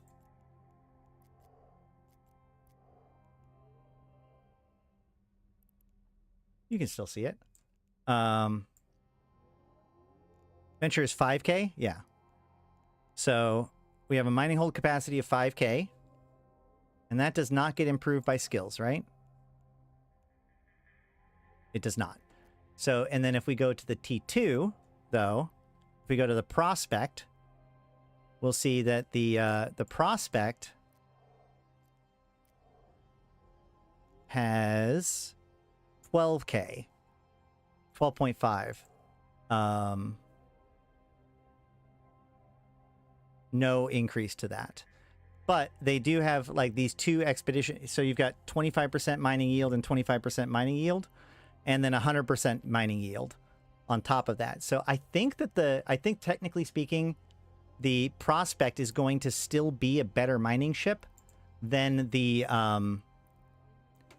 new Destroyer. But the new Destroyer is definitely going to be significantly better than the Venture is, especially for a newer player. And then there is also the consortium issue version of these, which now we get to play the game again. Mining hold capacity 10K. So the consortium issue still has a smaller mining hold capacity than the Prospect. So the Prospect is still going to be probably the best mining ship sub, mining barges. But that makes sense. That's good. What does the Venture consortium issue have?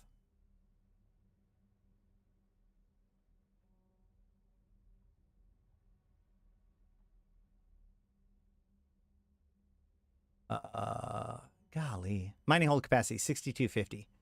So, no, it's still pretty low. All right. So, it's going to be a good destroyer. You still want to step up from it. But the nice thing about this is that it gives alphas something to step up to instead of like, hey, I like this mining stuff. What can I work on? Oh, you're an alpha? I guess you get to go Omega then and like have that be your only option. I still really like this. Also, there is a new epic arc that's going to give away one of these pioneers. We're going to read that in a little bit. So they're going to be very accessible to people. And they look pretty.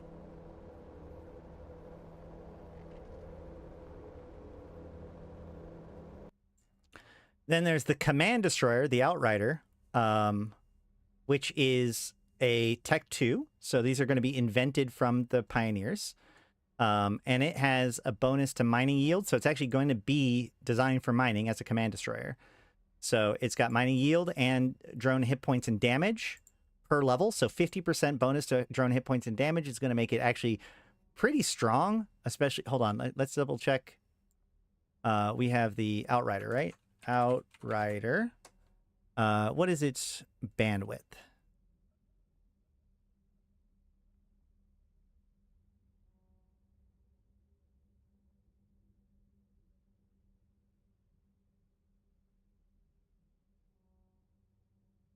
Drone bandwidth, 25. So this is going to have a full flight of 5 drones, and they're going to have a 50% drone hit points and damage bonus. That's pretty good, and a bonus to shield resistances per level. So this thing is actually going to be pretty crazy. They did mislabel it the Pioneer here. We are talking about the Outrider, but like it will be kind of scrappy. Right? Hold on. Just to double check.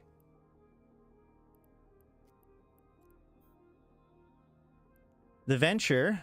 Yeah, it's yeah, okay. So it's got the additional hit points, but it doesn't have the additional damage on the Venture. So this thing will actually put out more damage with its drones than the Venture does. So that's pretty awesome. This thing is a shield Magnus. Hold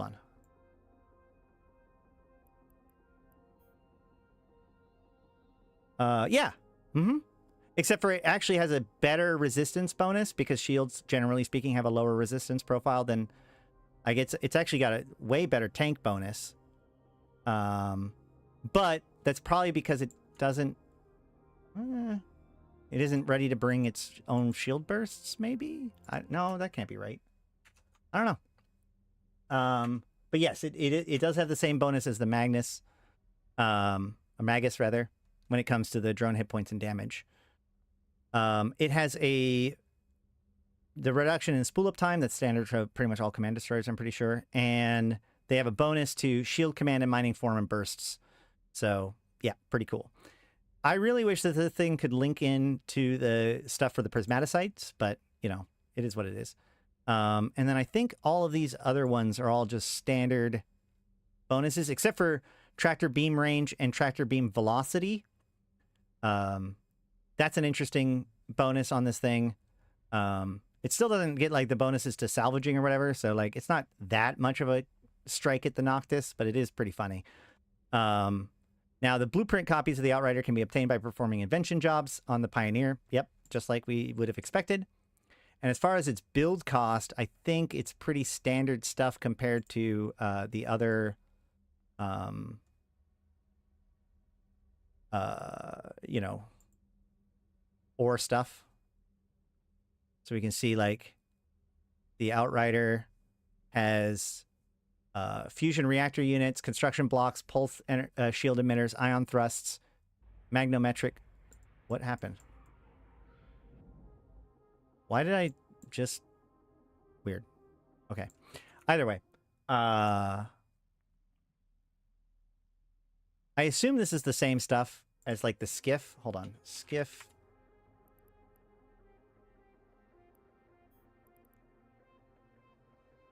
We can see here... ion thrusters, magnometric sensor clusters, photon microprocessors, crystalline carbonide. And then if we go back to the Hoboleaks, we can see pulse shield emitter. Yep. Yeah. It's basically Galente T2 stuff for the most part, if I remember correctly. All right. And then... or Navy mining frigates, the Venture Consortium issue. Blueprint copies for the Venture Consortium issue can be obtained from Upwell Consortium member corporations LP stores for the price of 10 million ISK and 10,000 loyalty points. So that's that same list that was up at the top with like Yitri and Co., you know, all of them member corporations of Upwell. They really should make a better way in game for us to be able to look up the member corporations of Upwell, but it is what it is. Yeah, this includes, sorry, it's right here. Chemeltech, Ducio Foundry, Ifrin Co., Freedom Extension, Impetus, Intaki Bank, Mortis Legion, Propel Dynamics, Yitri, and Zoran Sons. Or also offers a 60% discount on their LP store at a price of 12 million ISK and 12,000 loyalty points. That's the Pioneer. For the Venture, it's 4 million ISK and 4,000 loyalty points. So again, like if you're willing to go all the way out to Nullsec, to the ore stations, and buy it with ore LP... which I feel like Ore LP is probably pretty hard to get compared to some of the other ones in this, because Ore LP can only be gotten in Nullsec, right? So yeah, if you're willing to do the more dangerous stuff, then, or like if you be in the dangerous area, then you can get it for a 60% discount. Okay. Then the Pioneer consortium issue. I don't know. Oh, salvage drone salvaging chance. That's a funny one. Bonus to boosts, so better tank. 1025. 555. Wait. So wait. 5 mining, 5 gas. This has 10 mining, 20 range, 5 gas. So it loses the mining range bonus, and halves the mining yield bonus, but gains the additional tanking strength.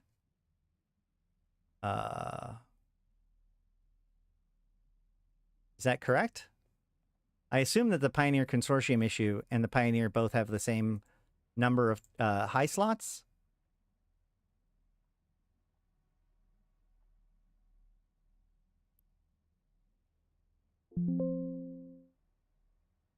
Whoops, sorry. High slots 4.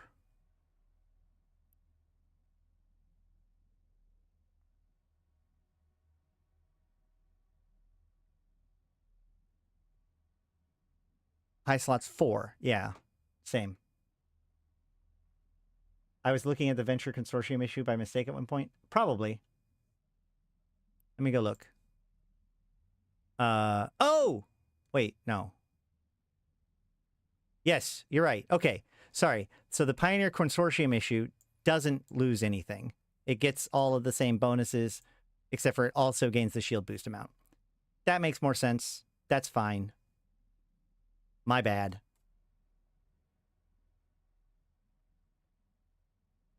Yeah. And it also looks pretty.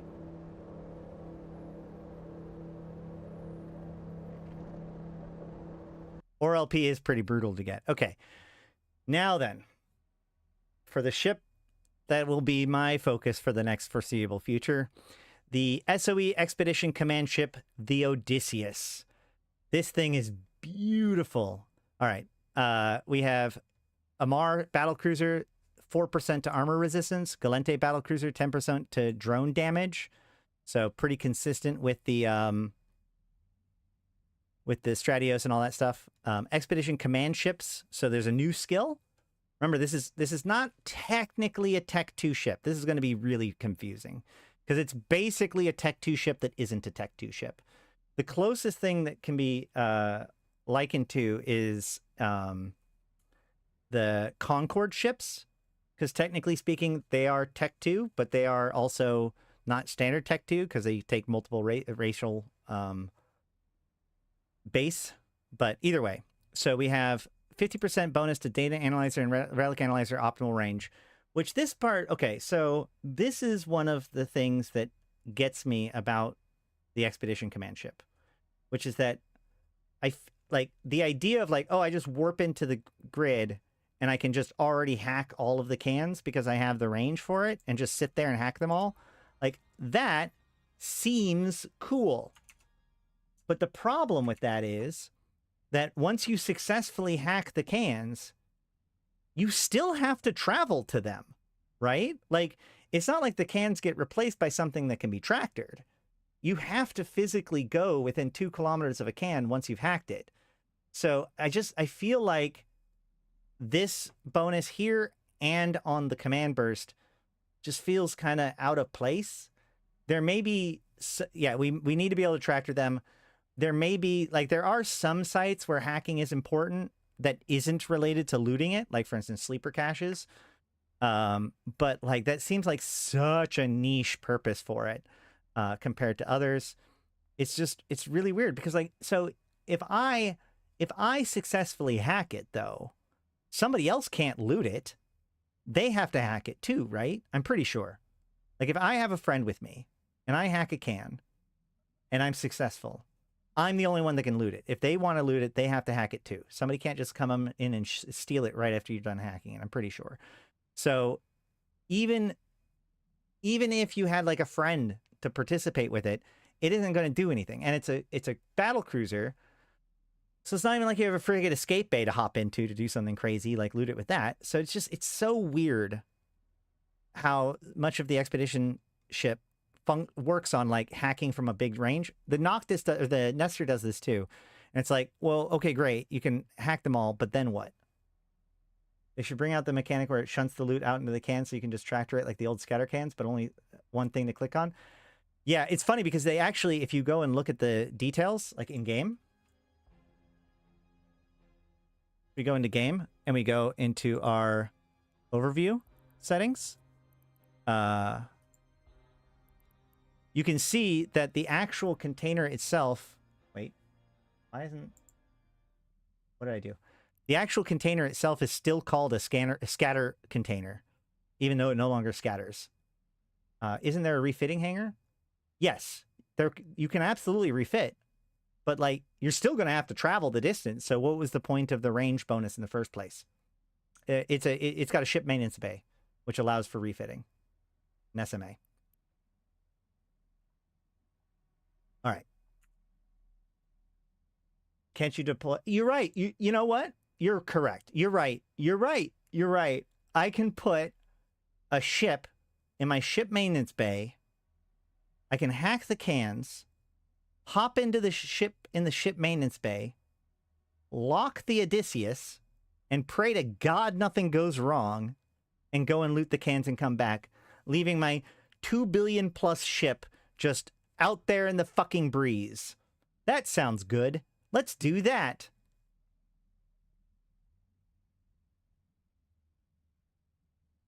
Yeah, maybe the ultimate event hacking machine. Warp everything, hack everything, and warp off. Ghost Ride of the Odysseus. Yeah, it does sound like a horrible idea. I do have a video that's called A Terrible Idea How-To Guide that's about using a magnate as a in your battleship's like frigate escape bay, so that way you can jump out into the magnate and then drop some ammo that you have stored in the magnate and then hop back into the battleship. Again, terrible idea. Don't do it. But technically, if you are going to do it, that's how to do it. Just make sure if you are going to do it, you lock the ship. Because here's the secret. A ship that is locked by anybody can only be boarded by its original owner. So as long as you can maintain a lock on your Odysseus, no one can steal it. They can still shoot it. They can bump you away. They can bump it away. They can jam you out and then steal it, etc., etc. But as long as somebody has it locked, they can't necessarily steal it. Okay.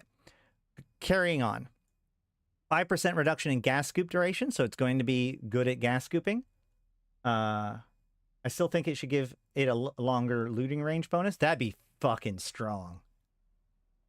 3% bonus to the strength and duration of expedition command bursts, and 1% bonus to the strength and duration of armor command bursts. So it's, I think, hold on.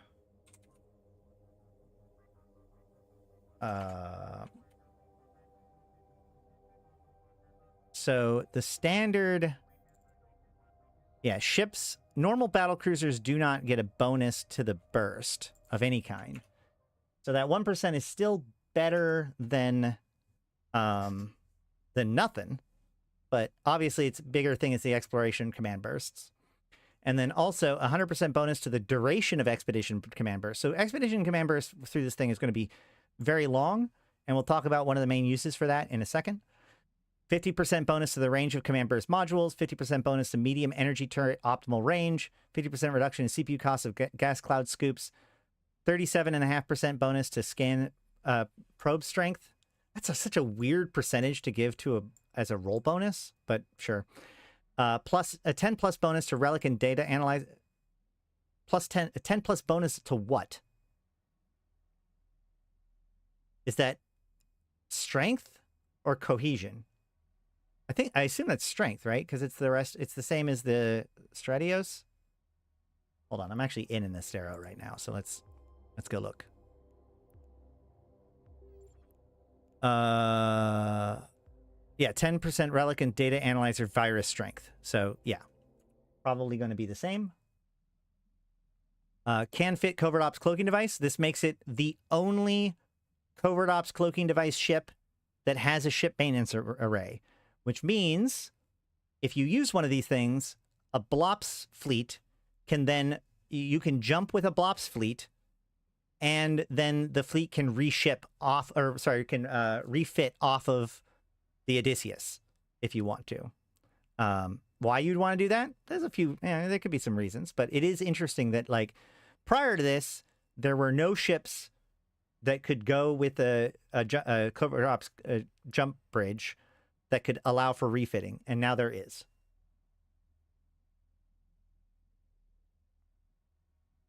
Alternatively, just dump the loot into your cargo at the end of the hack. Yeah, I don't know. I think just making it so that the cans are tractorable would be pretty good. That's one of the stronger aspects of IMO. I mean, it is extraordinarily strong. It's adding new functionality to the game. It's just going to be whether or not it's valuable enough to do that. It is worth noting that, like, well, yeah, it's going to be an expensive ship, but if you're blopsing, you're already using expensive ships. So it can fit 2 command burst modules, so it's like a normal command ship. Cloaking reactivation delay reduced to 15 seconds. Can fit a 0-point mass entangler. This thing, so every wormhole group is going to want at least one of these. The fact that it can participate in gas harvesting, the fact that it can bring the bursts to other stuff, the fact that it is so small especially using the 0-point mass entangler, that it can fit through frigate holes, and the fact that the 0-point mass entangler makes it. This is now going to be the perfect rolling ship compared to other rolling ships, pretty much. I'm not for every situation, obviously. Some rolling ships will be better depending on specific wormholes, but like this is, everybody's going to want one of these at least available to them to use when they need to. And then this final bonus is going to be the focus of my stream probably for the next month. This ship can receive bonus effects depending on the environment. And we do not know all of the details of what that even means. This is actually pretty exciting. We know one bonus. There was one bonus. Do I have it here ready to go? I don't think I do. Oh, here we go. So this is kind of cheeky, but like during the stream, first of all, that you can see this thing in warp. The sphere turns colors while it's in warp, and that's cool. And then when it gets out of warp, it changes back, and then the spinners start spinning. But they also show off. So this is currently the system that they're in right now is M2, which is a landmark system because the M2 fight was, I think, still the biggest fight in New Eden, like in the history of New Eden from World War B2. It was a huge fight. It broke all kinds of records. So now there's a bonus in this system which says 20% salvage module duration because you're in this system. So this is, hey Reed, thank you. So this is a fun bonus. It's very cheeky. It's very on brand, right? A lot of things died in this system. So now it has a salvage bonus. Now, whether or not that salvage bonus is ever going to be like, oh my God, let's go get the Odysseus so we can salvage an M2. I don't think that's really where they're going with it. But the point here is that each individual landmark system is going to have some extra effect based on the it will be true only to the Odysseus. And they're being incredibly cagey as to what these are. So, here's a good list of various systems that could theoretically have an effect. There's probably more if we can think about it. So this is what I'm going to do, okay? The very first thing that I'm going to focus on after the expansion gets released, besides answering these questions that we're writing down on our first stream, is I'm going to be building an Odysseus, and then we're going to be flying around an Odysseus live on stream for the foreseeable future, actively hunting down landmark systems to systematically look at what effect they have. Now, obviously, some other people are probably going to figure out the effects pretty early too, but this sounds like a wonderful opportunity to kind of give myself a little bit of a challenge to get my Odyssey into each of the things live on stream. That way, if I lose it, it's going to be live on stream so everybody can see how sad I get when that happens. Ash visits every system in New Eden, and Odysseus dodges stream snipers the entire time. We'll see about every system, but I definitely want to hit all of the it's also a great opportunity. If you think about it, guys, it's a great opportunity for us to go to all these landmarks and let me talk to you about all these other landmarks.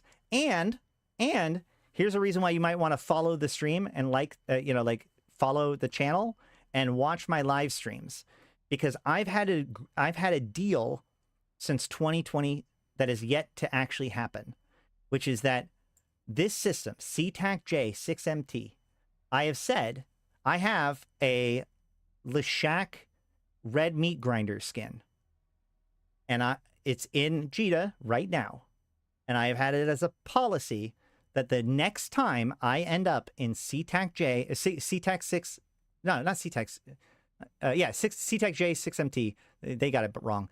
The next time I'm in that system, I'm going to do a giveaway for that skin. So it is yet to happen. So I still have it, but this means that at some point in the next couple of months, I will probably end up in CTAC-J, and the people who are watching live will be the only ones that are eligible to get that skin. And to show it off just a second, If we look at the Leshak, it would be the red meat grinder skin. No. This is so. If you've watched the Empires of Eve, like the Siege of Seetak J, so basically 70 Russians held the line against the Southern Coalition in Seetak J a long time ago. This is actually how the Goons ended up making friends with the Russians, because actually, oh, fuck. Let's just play the video. Let's play the video. Hold on, let me set it up real quick.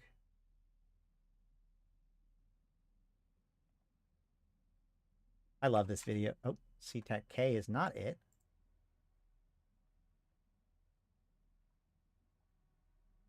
Did I spell something wrong? I before E? No. Empires of Eve. Let's just try that. Yes, got it.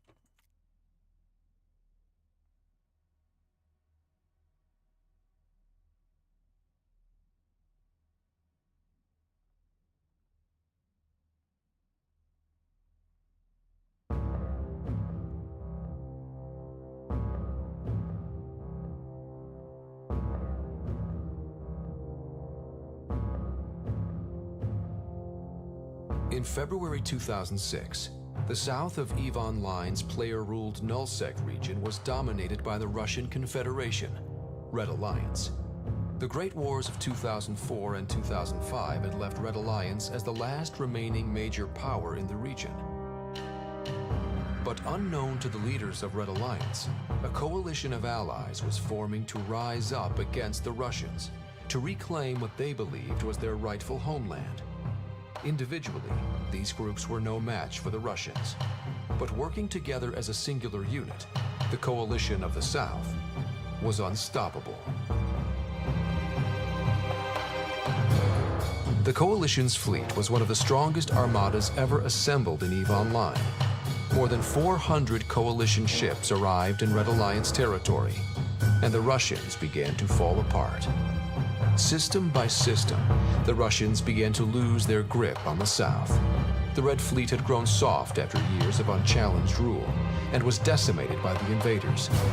But Red Alliance drew a line in the sand when the coalition arrived in the region of Innsmother. The Russians planned to fight tooth and nail for their traditional home region.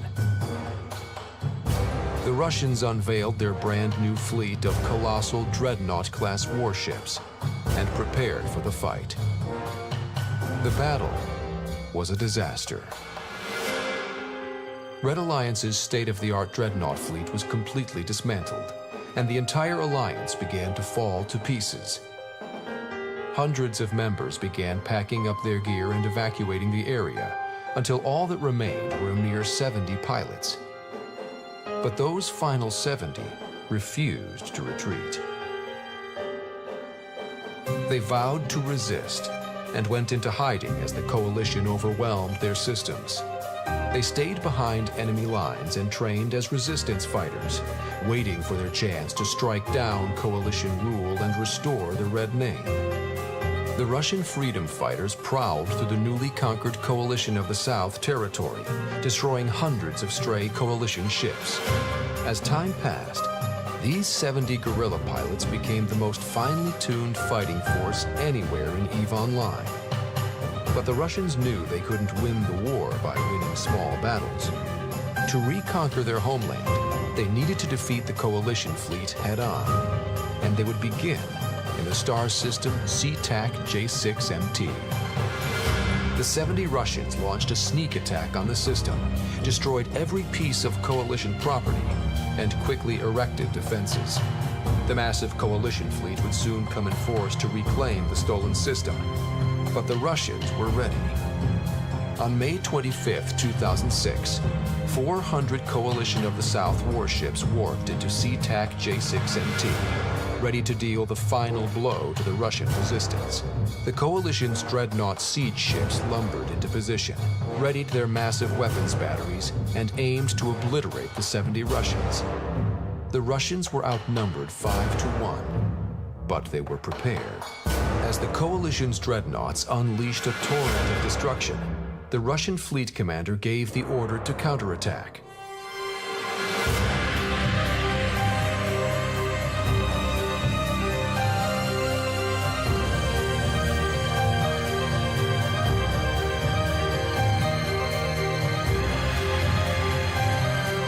This video is so epic.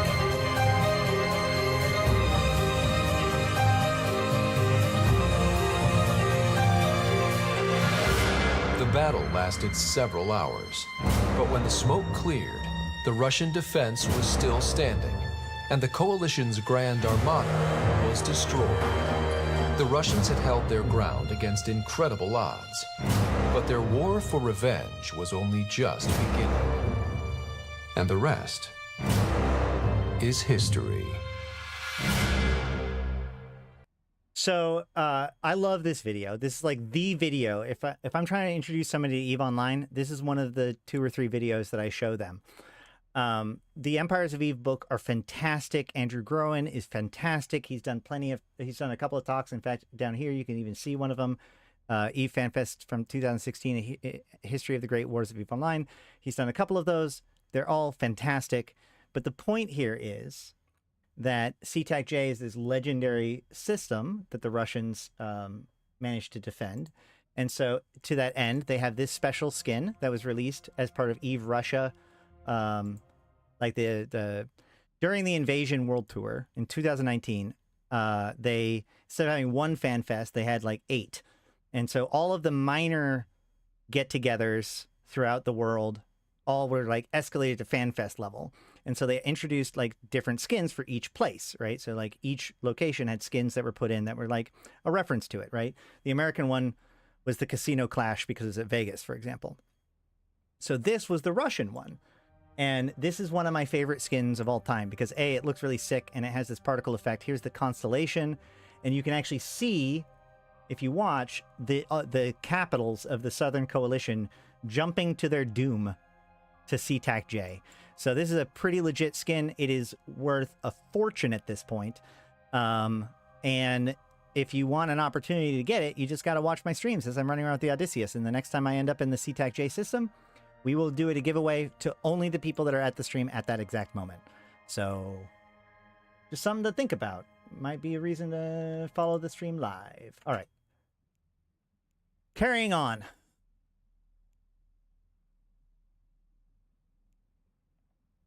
I think that was it. Odysseus, great ship. Blueprint copies for the Odysseus can be obtained from the Servant Sisters of Eve faction member corporations for the price of 250,000 LP, 250 million ISK. This includes Sanctuary, Food Relief, and Sisters of Eve Corporation. So also remember that its build cost is about 20 or 30% above the Nestor.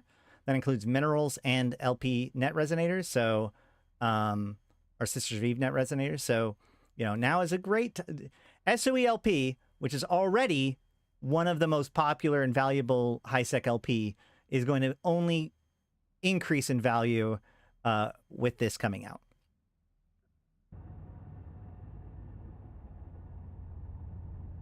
There's a cool video here. God, that's so pretty. So pretty.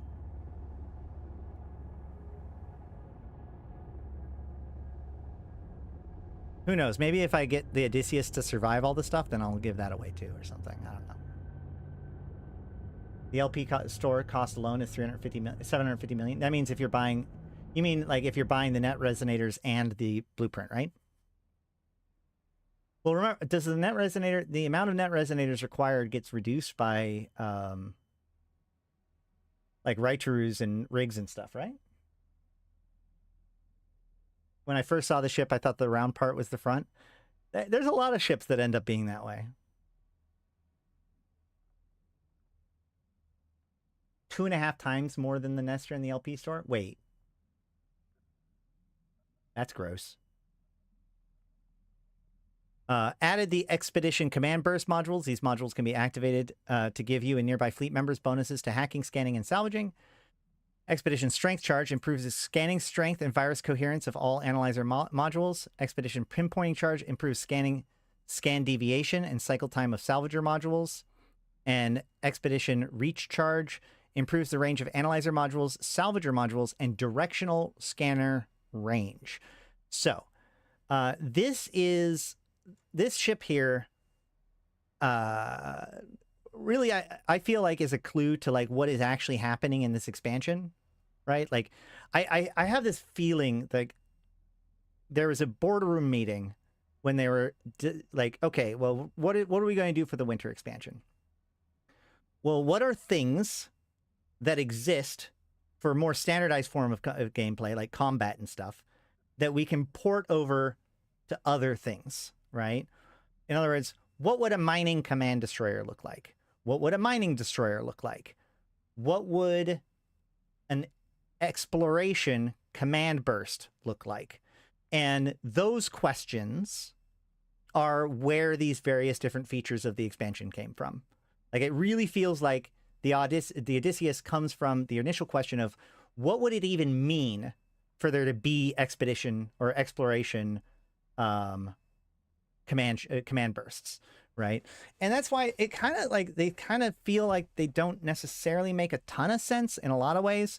They do improve scanning, but I don't personally need additional bonuses to my scanning in order to get it done. You know, and there's a lot of things that's like, okay, well, how do we even make this make sense, right? The idea of like, what does an expedition command burst even look like? And how do we even make that make sense? And this appears to be their attempt to it.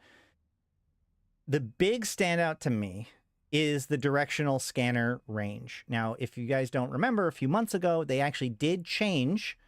So now every ship, we can even go look in here and we can see like, it's actually kind of easy to find it because it's like got a weird number. Here we go. Maximum directional scanner scan range, 2.147483647 times 10 to the 12th. That is the standard maximum directional scan range. Now, it used to be that just everything had that scan range, but they had recently made it so that this is now an attribute on ships. And so this is something that can change. It used to be that the reason why maximum directional scan range existed was because that was basically integer limit kilometers, right? But they've changed it so that they've removed that restriction, so now they can increase D-scan range, and they've put that on this Odysseus command burst module. Well, technically speaking, other ships can hold expedition command burst, but obviously the Odysseus is going to be way better at it. Okay, so there is something here that I think it stands out very obviously as being something that this is going to be used for, which is that now, combine this with the fact that the Odysseus has 100% bonus to the duration of expedition command bursts. What this means is that the Odysseus can be with a fleet, right? You land on a gate, the Odysseus bursts its command burst to give the fleet additional scan. You could probably go with scan strength, but you definitely want this reach charge, right? So I burst this, and my tackle, you know, the tackle interceptor or whoever, gets this boost and then jumps into the next system. And now he can descan better. And with increased scanning strength, theoretically, I see it doesn't have speed in scanning, right? Scan, what is the pinpointing? I don't remember exactly. No, because that is pinpointing. It's, shit. There's the third stat, which is how long it takes to scan. It's cycle time of salvager modules. But what I'm saying is that, so you jump in. So the way that combat probing works when with tackle is that I'm going to jump in, and then I'm going to use my directional scanner to figure out what celestial the person is at. And then I'm going to drop my combat probes directly on top of that celestial, that planet, and scan it. And in one scan, in about total of 10 seconds, I now have your exact location, and I can get there. And I think that Like this definitely improves that. But like I said, they're not making it so the combat probing is faster, but they're giving you that additional D-scan range, which is going to make it so that that tackle ship can check more sites more effectively. So I think that that's a big, like this directional scanner range bonus in combination with the fact that it lasts for so long is going to be a big key piece to bursting it and then sending your tackle through. It's especially, again, wormholers. This is a gift to fucking wormholers because you can be on the wormhole, right, ready to jump through and then burst this and then send your tackle through. If you have like a wormhole that connects to nullsec or whatever and you want to grab somebody really quick, like this is only going to improve that process. And of course you already want an Odysseus there, so that, because that's how you also roll wormholes. So, and gas huff. All right. Blueprints of the Expedition Command Burst modules and charges can be found in the Servant Sisters of Eve member corporation stations for sale. Huh. Oh, no, blueprints. That makes sense. A faction variation of the Expedition Command Burst can be found at the LP store. I wonder what the faction version is going to be different.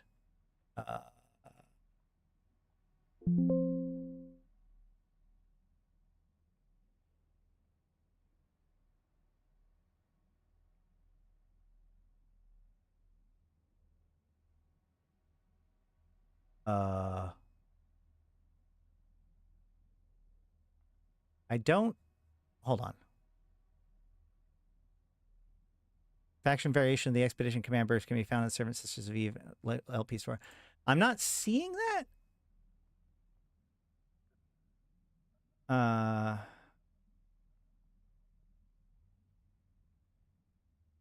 We do see... Oh, no. Sisters Expedition Command Burst. There it is.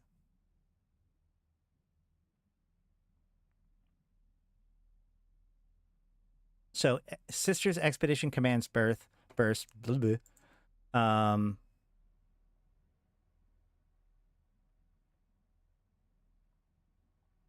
It's got the same description.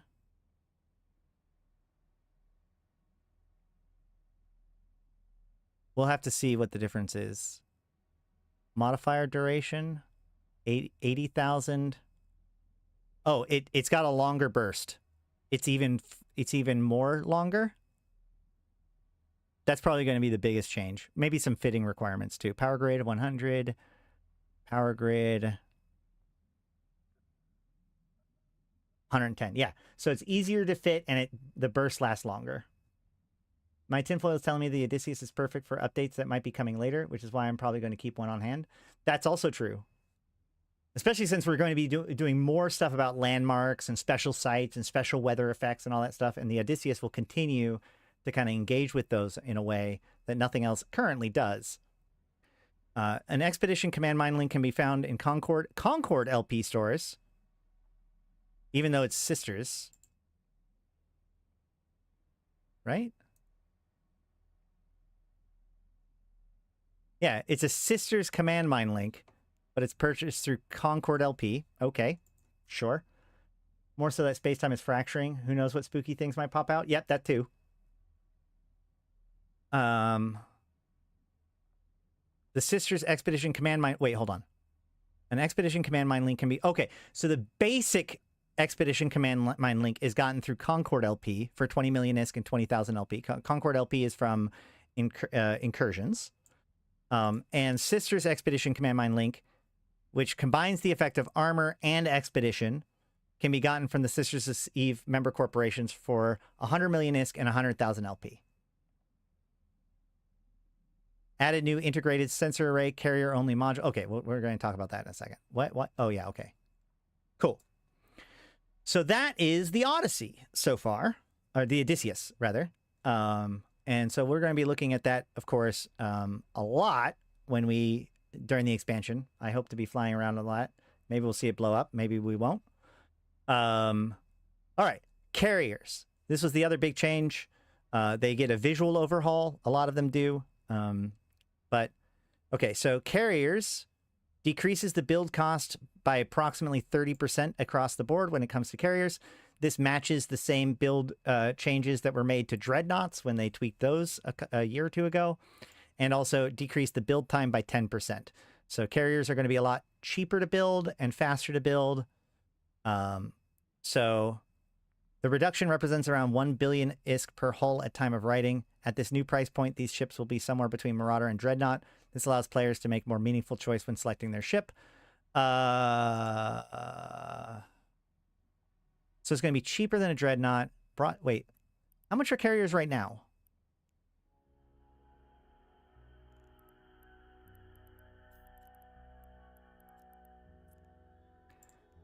Okay.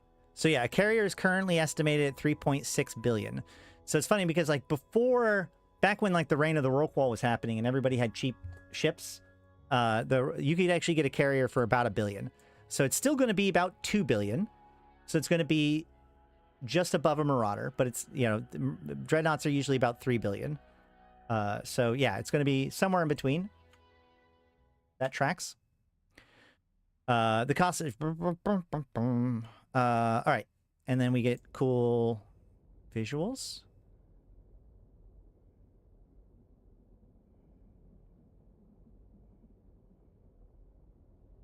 Carriers are pretty.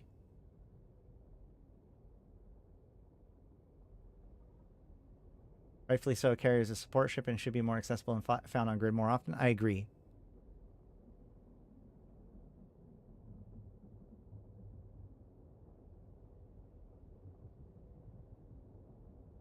Remember, carriers can conduit jump now and micro jump drive, so they bring a lot of utility to the field. Okay, carriers can now have an additional support fighter squad active, so their limit has gone from 1 to 2, and their total number of fighter squad tubes to 4 from 3. So they can't actually release more fighter squads than before, but they can have more support squads than before. There's also support fighter effectiveness bonus being added. The Archon is getting a bonus to the Cenobite, which is neutralization. The Chimera gets the Scarab, which is ECM. The Thanatos gets Siren, which is afterburner speed. Okay. And I don't know that much about carriers. I ain't going to lie. And the Nidhogger gets the Dromi support stasis web of fire. Why does the Thanatos get an afterburner speed bonus? What's the difference? What is so special about Sirens?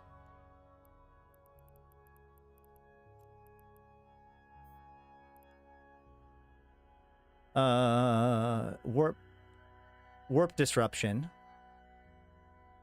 gives a moderate speed boost. Okay, that tracks. That makes sense. So they don't want to necessarily make it so it scrams further or something like that, but it does. It moves faster, so it can get the point on target faster, and everything else has a micro warp drive instead of an afterburner. So that's probably why. Because like increasing, well, I guess the other option would be to extend its range for its scram, or maybe the points of its scram. It makes sense to give it most, like more quickly get it on point, as it were. That's fair. It's just weird to be like ECM bonus, ECM bonus, ECM bonus, afterburner bonus, but whatever. Okay. Also, all fighter bays have been increased by 5K M3. It's on fighters, not the carrier itself. No, these are bonuses on the carrier. So the Thanatos will have a 2% bonus per level to the Siren afterburner speed bonus. So not all Sirens will get this speed bonus. Only Sirens that are being used on a Thanatos will. Only Dromies being used by a Nidhogger gets this bonus, etc., etc. So it is actually on the carrier. Also, Mimitar should have the speed bonus rather than Glente. Well, also the Dromi already has micro warp drive. So, Hey, Gary. All right, these changes aim to strengthen the carrier's long-range E-War niche. A carrier pilot can now field an additional support fighter, giving additional utility with no loss of DPS. They'll also have the option to field 2 support and 2 light fighters at the same time if the need arises. Support fighters themselves are more powerful when used by a carrier. Each faction will be able to make the most out of their respective support fighters with an additional 10% bonus to effectiveness. Dromi is making your opponents slower, that's true. And there's this new visual to the launching of fighters. This is a Nyx, right? Hold on, that's a Nyx. Is that a Nyx or is that... Wait. No. That's a Thanatos? That's a Thanatos! Okay. Yeah, you can see the drones, like the fighters, lock up into position and then take off. And then you can also see them land back inside too. So just really cool visual improvements. Sorry, it's a new design. It looked like this looked like the central piece of a Nyx normally, but like, okay. I didn't see the... Oh yeah, I guess that is like a glass see-through thing there. I wonder how it's going to look on the other ships. I have mad respect for these little kind of artistic details that are probably not going to be like even noticed by a lot of people, but like to the people that are paying attention, these are the little things that make it feel so much more real. So great. Part of the expectation of the carrier is the ability to move large number of ships. As such, this ship maintenance bay of all carriers have been doubled. Ooh. Now, it used to be that carriers had more than everything else, and then everybody was made to have the same ship maintenance bay or whatever. So now carriers are even better at suitcasing things. Other carriers have a blast door. Thani is special. Well, I wonder, like, if there is going to be an animation like this on the other carriers then. All right. They have decreased the max targeting range of the Archon, or of all of them, by a significant amount. So carriers used to like sit like 4K away or whatever, and then project down using, okay. Let me actually take a step back and say, okay, it used to be that fighters could, oh, they show the animations in the focus. Great, we can look at those. So it used to be that fighters could warp. So you could actually have like a Thanatos in a pos, like sticking its nose out the pos, launch its fighters, and then assign those fighters to a pilot that isn't even on grid with you, right? They could be gate camping a gate, or they could be running an anomaly or whatever. And the fighters would warp to them and like support them in the same way that drones do. And this was an incredibly strong way of dealing with things like, like you could carrier support your ratting. Now, that was removed a while ago, but that's where this term Skynetting came from. And as a result, they were given, when that was taken away, they were given these networked sensor arrays and these extremely long lock range bonuses. So that way, it wasn't a complete loss for Skynetting. But like the idea that the carrier didn't even have to be on grid and could be relatively safe, pretty close to their POS, like it got them out of their POSs, right? I used a POS skim with a carrier and send my fighters to a Vargur and rat like that. Yeah, a lot of people did back then. But now they're changing it up so the piece to this, the network sensor array is designed to make you able to lock very, very quickly. Because the issue is that you are a carrier, which means you're a capital, which means it takes forever for you to lock anything. And yet, you might need to be locking a whole bunch of different stuff at extreme ranges so that way you can control your fighters to go deal with them, right? So the network sensor array was originally their kind of compromise to this. Although as far as like the siege modules go, it's probably the least popular of them. But so they've changed the way that things work. So now they can have a network sensor array or an integrated sensor array. And the network sensor array multiplies the max target range by 12. My bad.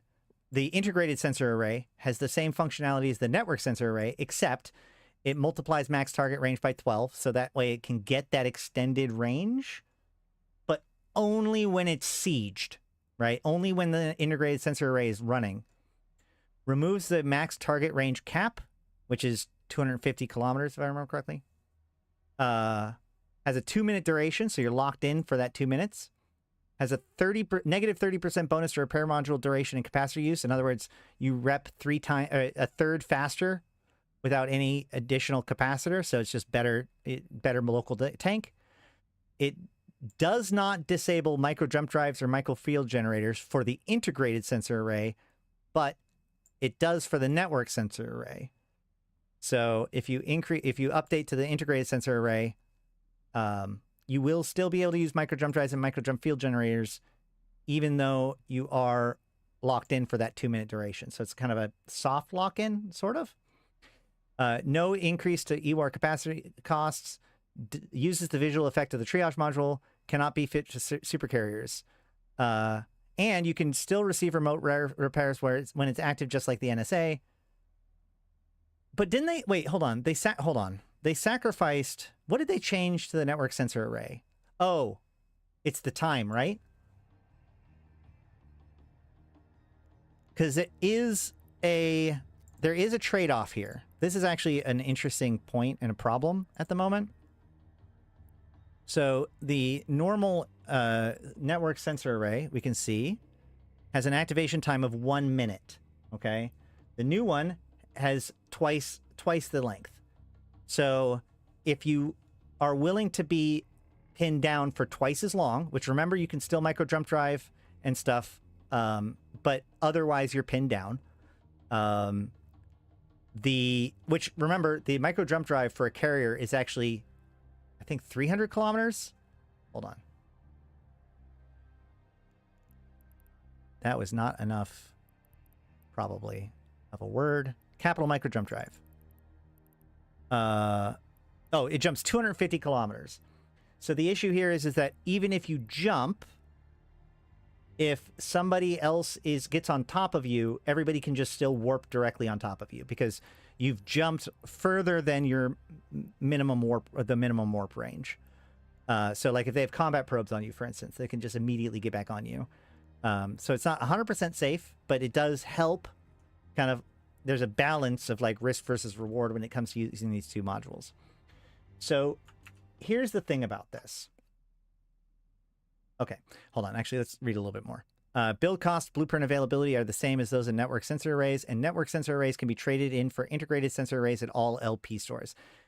So this last piece is a thing that has been kind of a point of contention at the moment. And on the one hand, I kind of agree with the complaints, but on the other hand, I feel like what they're doing may in fact be the best solution given a bad situation. So the closest thing to this that has happened historically actually also happened to carriers. It used to be that carriers and faxes were the same thing, that carriers could fit triage modules. And while a carrier had a triage module active, it basically was what a fax is now, right? And with the Citadel expansion, they split it up. So now there's carriers and faxes. They both use the same skills, although they originally weren't going to use the same skills, but they backed down and made it so they use the same skills.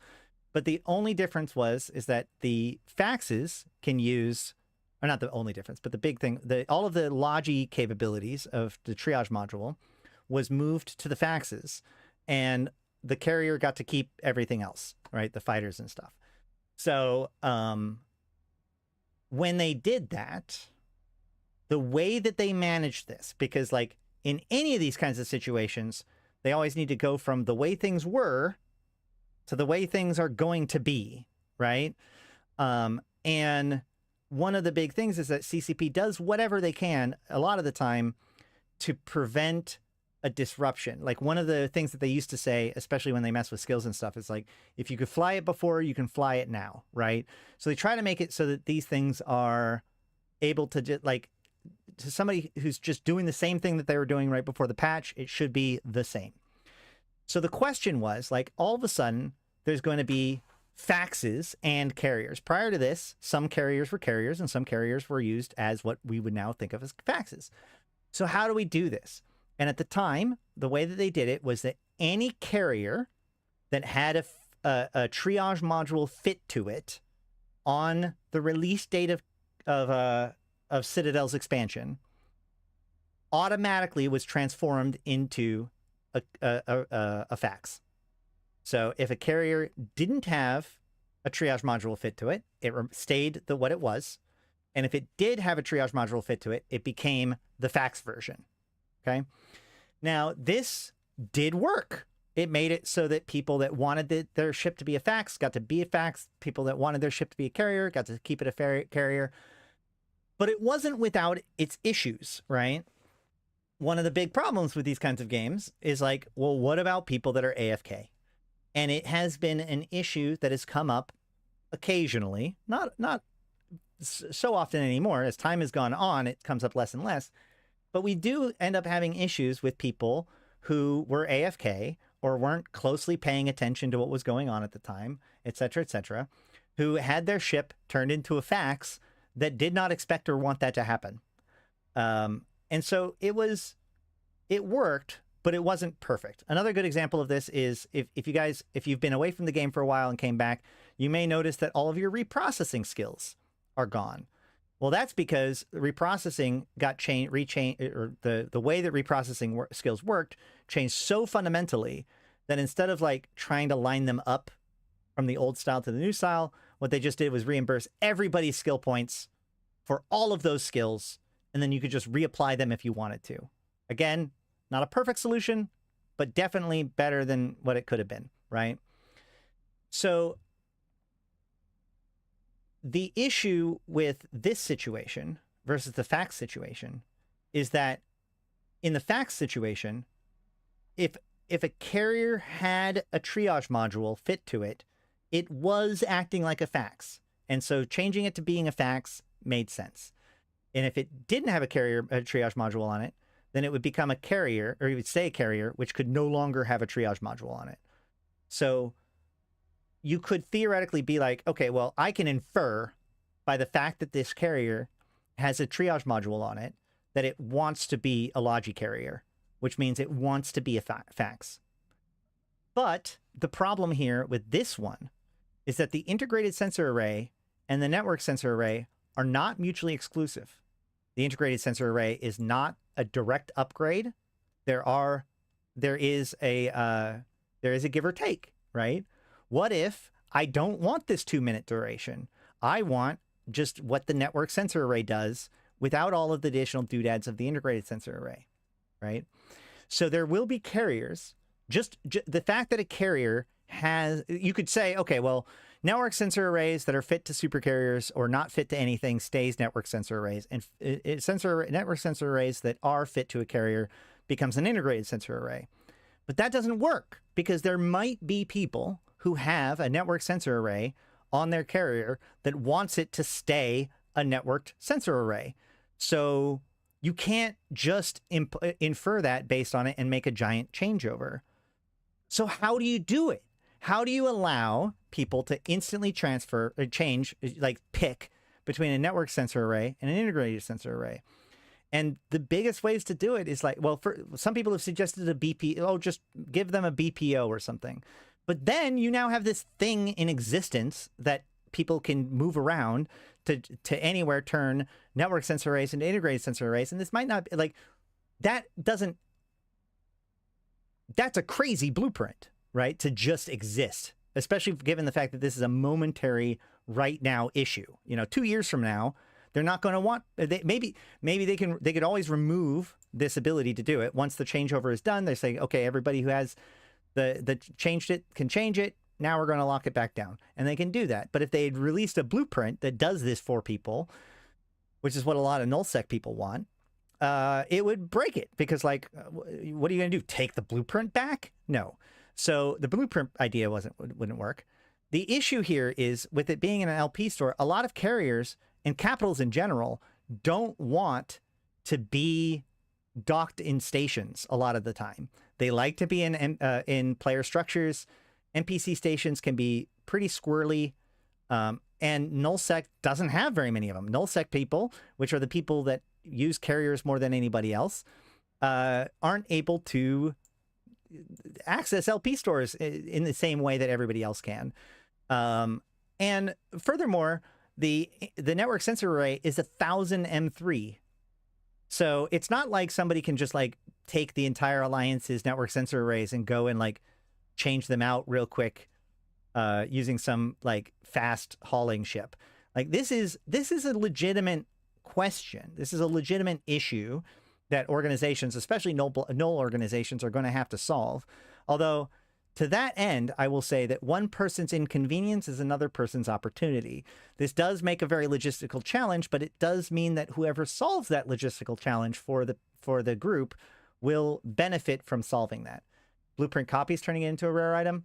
Maybe, but this isn't a great situation. This is not a great solution, but after thinking about it for some time and looking at the stuff that CCP has said about these things, I think I can agree that this is probably the best solution out of a bad option. Is a believer that carrier pilots should have a BR to support the carrier even carried in one?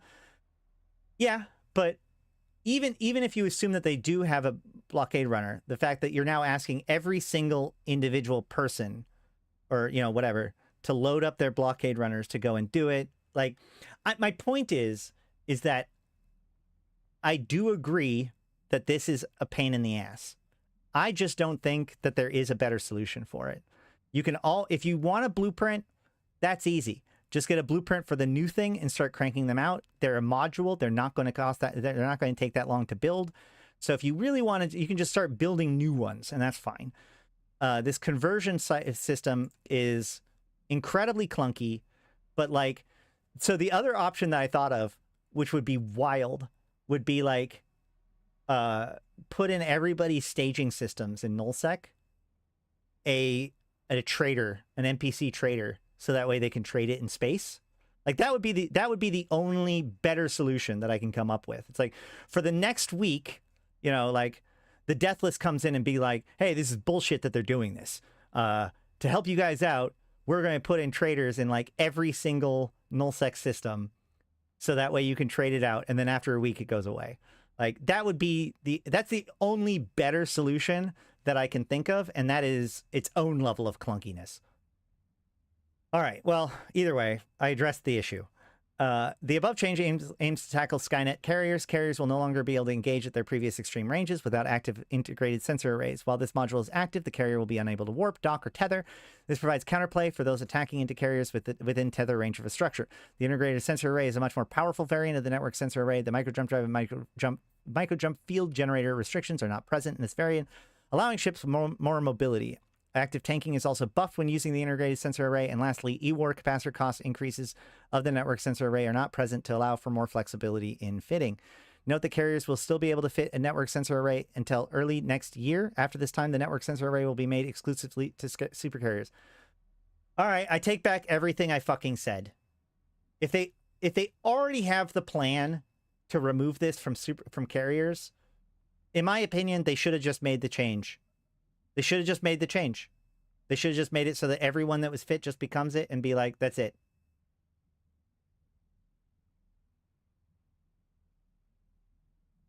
Starlink, if you accidentally typed 2 sentences and put a period between those sentences, but you didn't put a space in between the 2 sentences, then the auto moderator will just detect that as a URL, because it sees word.word, and that's all it looks for. So if you might need to post your sentence again if it wasn't actually a link. Okay. I was not aware that that was true, but happy African American Day, I guess. All right.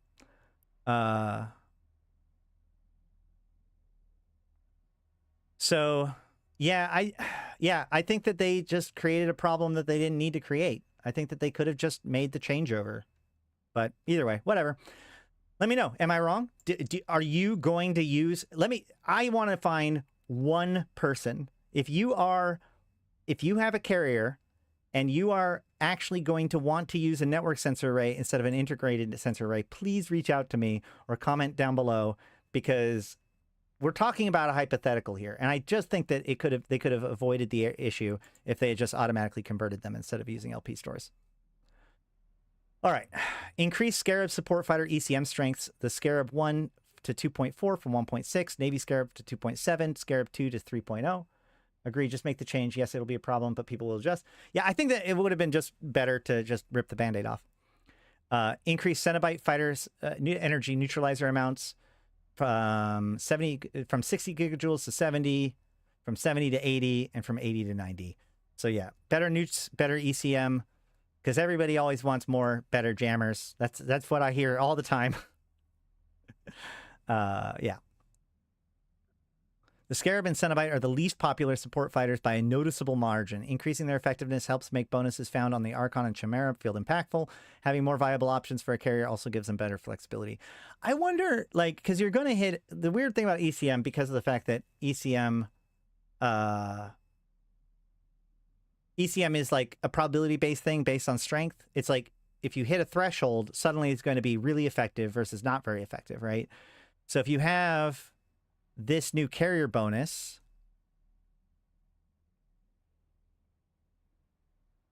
so Chimera gets a 10% additional bonus to ECM strength, and then they also get this other bonus to ECM strength.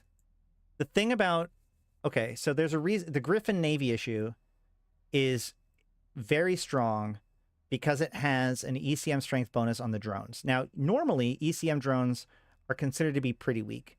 But the thing is, like, when they made the change to ECM to make it so that you can always lock the thing that's jamming you, so that now ECM is a taunt, ECM drones actually ended up being extremely strong, especially for like explorers, right?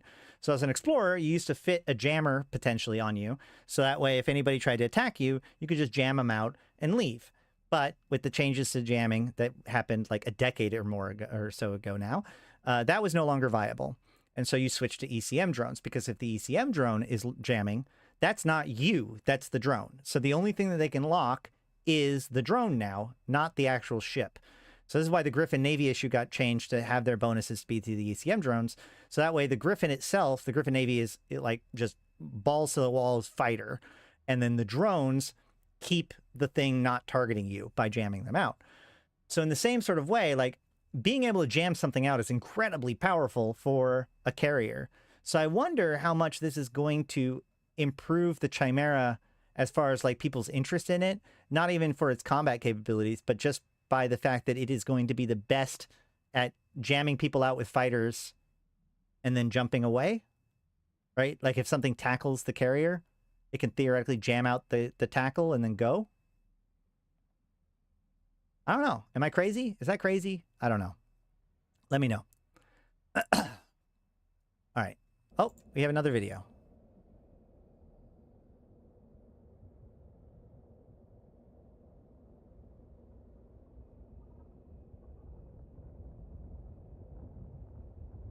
All right. That's just going to be, that's just the new model, right? Okay, so we're not looking at any new effects or anything like that, I don't think. Cool, it's pretty. Don't people primarily use bubbles to kill caps? Sure, but not in LoSec, right?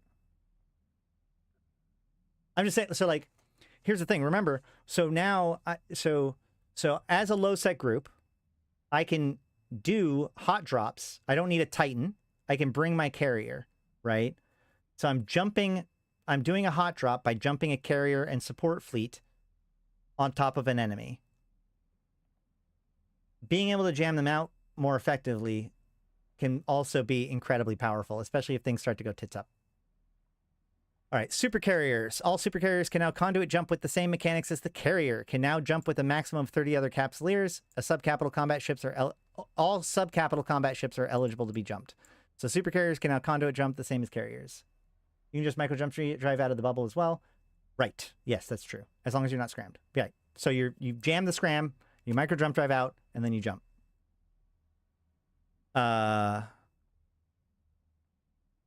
Ooh, wait. Hold on. Wait. This actually does bring up another interesting question, though. So the integrated sensor array, hold on, the network sensor array, it stops you from moving, right?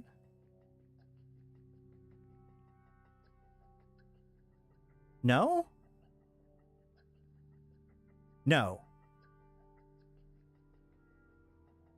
Is this the only siege that doesn't make you stop moving? Okay.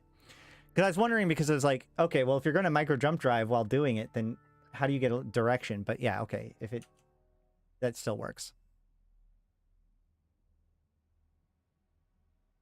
Very interesting. I definitely want to play around with carriers more after this. The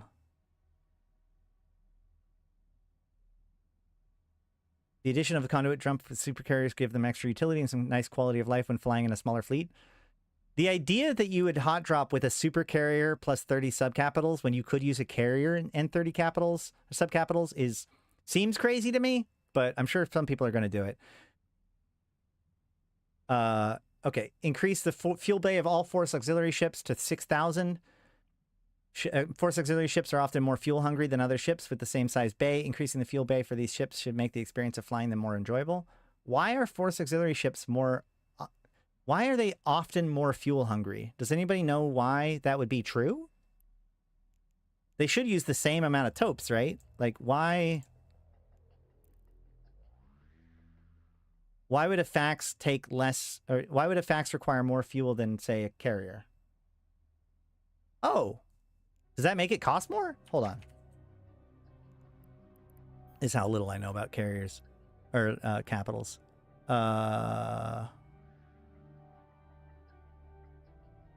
Oh, yeah, there it is. Oh, no. Okay. Wait, no, wait. Hold on. Right. Triage uses Straunt.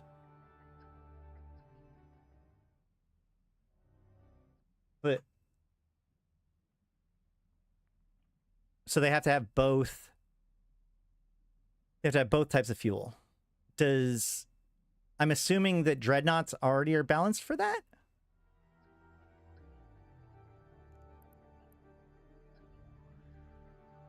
Because dreadnoughts use Straunt too, right? No, they use heavy water?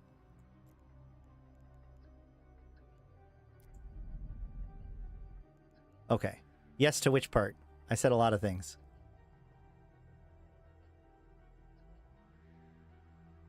Oh yeah, they've got 8,000. They've got 8,000 compared to a fax, because faxes were copied from carriers, so that's why they have less. Okay, so if I go with Apostle...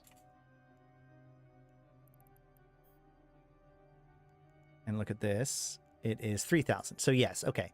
So that's the reason why. Dreads already have a larger bay. All right, balancing. All right, the Blood Raider capitals are being added to the Blood Raider LP store. So now it used to be the only source for them was the Sodios, which they kind of give a hint here that they are very unhappy with NPC Sodios. So we're adding the Blood Raider capital ships to the Blood Raider LP store as we are unhappy with the state of NPC Sodios and getting in parity with the other pirate factions. Remember, they did just recently take what used to be FOBs, but like the outposts, the not Sodio outposts, they removed them from high sec, so they're low sec only. So yeah, overall CCP has not been overly thrilled with the way that the pirate strongholds have worked. So it seems like this is almost in preparation to remove Sodios from the game, or from the game as a major factor. But for now, they're just adding it to the LP store. We are adding them at a slightly higher cost, plus 10% to the others, to carefully monitor them. So we'll slowly adjust them down when we're satisfied, although we know that this is likely too high of a cost, and the other pirate dreadnoughts are likely still too expensive as well. Additionally, we're reducing the cost of the loggerhead at the same time to match the Dagon at 15 billion ISK and 15 million LP. We want to monitor pirate faxes being more available before reducing them to their dreadnought values, since they may be overpowered in some niche areas of space, such as wormholes, if they're easier to replace and more available. God, I want a Dagon for my wormhole. All right. Cenotaph. Cenotaph damage of the breacher pods reduced from 50 seconds to 40 seconds, which goes from 75 seconds to 60 seconds with max skills, and the damage is reduced from 800 to 600. So it goes from 1,000 DPS to 700 DPS with max skills. What? Oh, never mind. You're right. Okay. Yeah, got it. This is a large reduction to the total amount of damage done per breacher pod, especially against larger ships with matched skills. This is a reduction of from 75,000 to 45,000 maximum damage. So this is an interesting point because like the part of the whole breacher pod is the fact that they do a percentage of the damage. So hitting up makes them highly effective. So the Cenotaph in particular is really good at like killing battleships and dreadnoughts and stuff, and capitals and such. This cuts its damage to those things by almost half, at least by a third. So the Cenotaph, it's a pretty significant nerf to the Cenotaph's ability to harass larger things. But the Tholos change, they have their damage duration reduced from 50 seconds to 40 seconds, or from 75 seconds to 60 seconds. And the maximum damage is increased, not decreased, increased from 160 to 200, or 200 to 250 with max skills. So unlike the Cenotaph, which loses about 30% of its damage, the Tholos actually does not lose any of its damage at its maximum tier. It just means that it's going to be doing more damage, or the same amount of damage, a little bit faster. So it actually increases its DPS while reducing how long the guys remain infected. So the Cenotaph is still too strong despite our attempts to add more counterplay in the Legion Major update. We're reducing the maximum damage duration of pods with max skills from 75 seconds to 60 seconds and lowering the maximum potential flat damage output that the breacher pod outputs. This comes to, close to halving the total damage, a 40% reduction, which we still think will leave it in a very strong place against high resistance targets, but reduce the overall pressure it provides when spreading multiple pods over multiple ships at once. We're also adjusting the Tholos a little for consistency so that all breacher pods now last 60 seconds with max skills. We're lowering the amount of total damage duration of the pod, but then compensating by increasing the flat damage, keeping the damage per pod the same as now. We'll see an increase from 200 to 250 against larger targets as it's focusing its new pods on, but we'll see a small reduction in damage of spreading multiple pods over smaller targets. Also nerfs it for ganking freighters. Are people are people using breacher pods to gank freighters? That sentence doesn't make sense to me. Because you're not... What? What?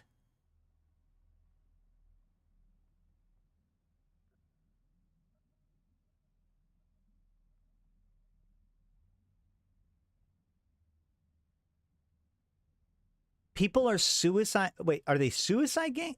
Where are they catching these freighters?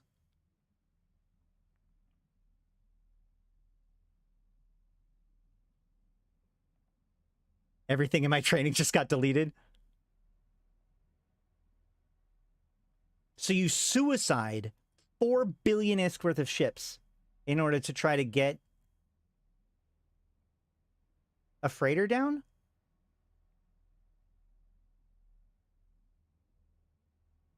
Yeah, you can't... Wait, you can't stack the damage. Eve Universe Show Discord channel. Hold on.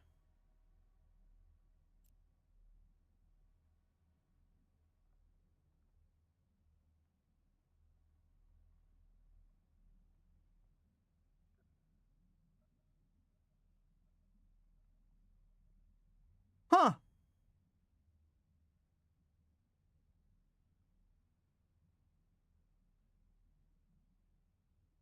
What? Hold on.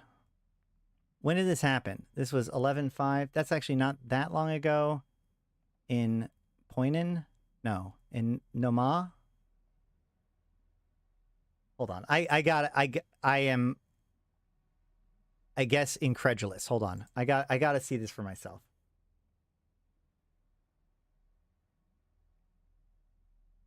Because, like, if it's a proper... Oh, wait, this is definitely too old. If it's a proper suicide gank,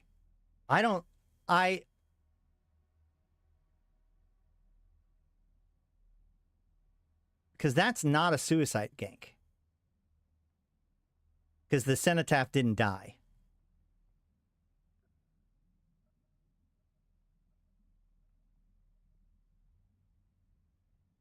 Where is it? Hold on. That's still too old. There it is. No. No, it's not a suicide gank. This dude made himself eligible to get killed. Because there's no cenotaphs being suicide. There's no cenotaphs being destroyed by Concord here. I mean, like, theoretically speaking, it might, but no. This is somehow they tricked this this freighter, because it has missiles, to go suspect or something, and then from there, right? Hold on.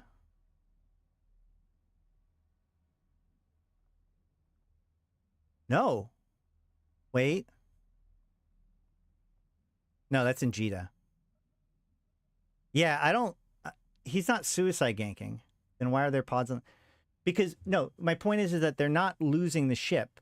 They're making... This ship somehow goes suspect. Either because they have a kill right on it, or they just tricked the ship into going suspect somehow, or whatever, and then they go after it. Because they didn't lose the cenotaph to do it.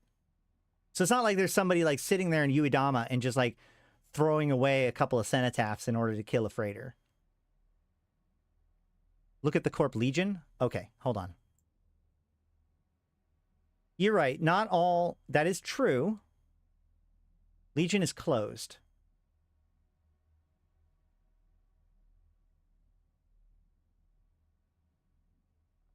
That's an alliance, though. I don't see a Legion Corp.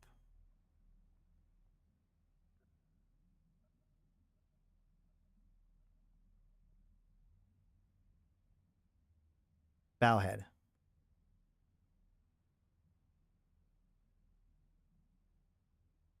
What's wild, though, is that they did it with pods, which means... Did they... Wait. These guys are all Mimitar Republic.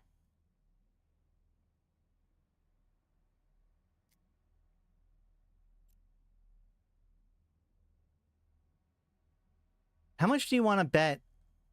Yeah, they're faction Mimitar Republic. How much do you want to bet that this dude was in Amar faction warfare? Or Angels or something like that when it happened? Okay. Z Legion B? Got it. Well, that's what a suicide gank looks like often.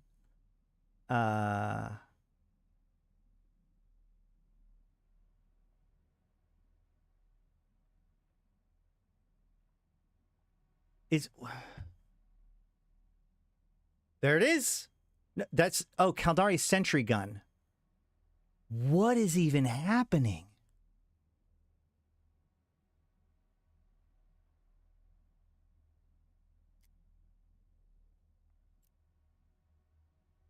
Concord. Holy shit. People are concording cenotaphs. At $1 billion ISK each.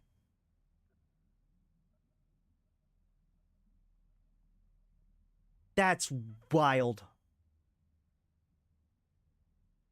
That's crazy.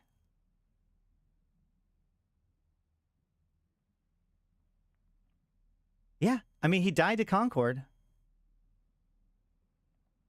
Was it worth it? Was it worth it? Hold on.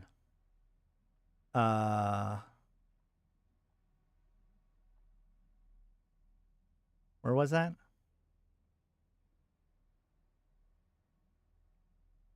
G to the Forge. Let's say it was this one. Well, no, this... Okay, so he loses this one to kill this one, and he loses this one to kill this one. Was it worth it? Well, no. So they lost 4 cenotaphs for a total of about 4 billion ISK, and they got 1.8 dropped, with 9.8 destroyed. But even if everything had been destroyed, even if everything had dropped, they still would have never have made the amount of money back.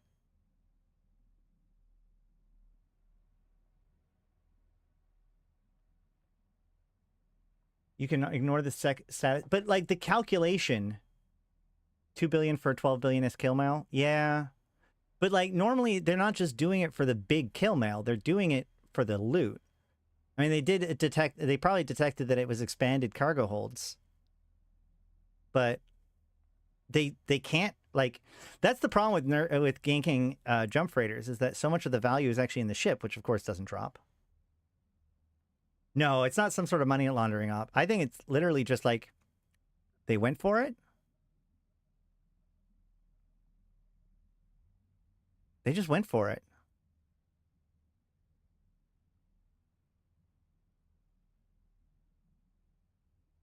Huh. Well, even if they had got... I want to talk to this dude, but either way, whatever. Okay, well, my mind's blown. Check the Charon.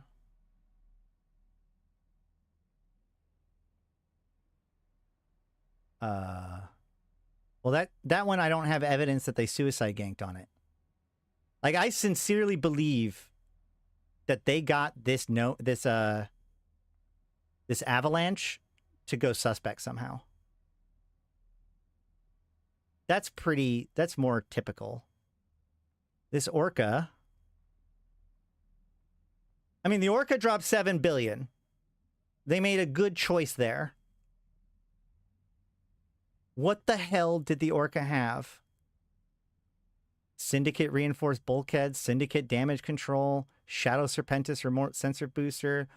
Oh my god. What's in it?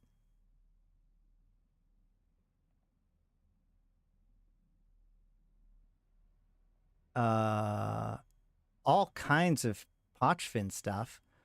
1.1 billion ISK worth of red loot dropped.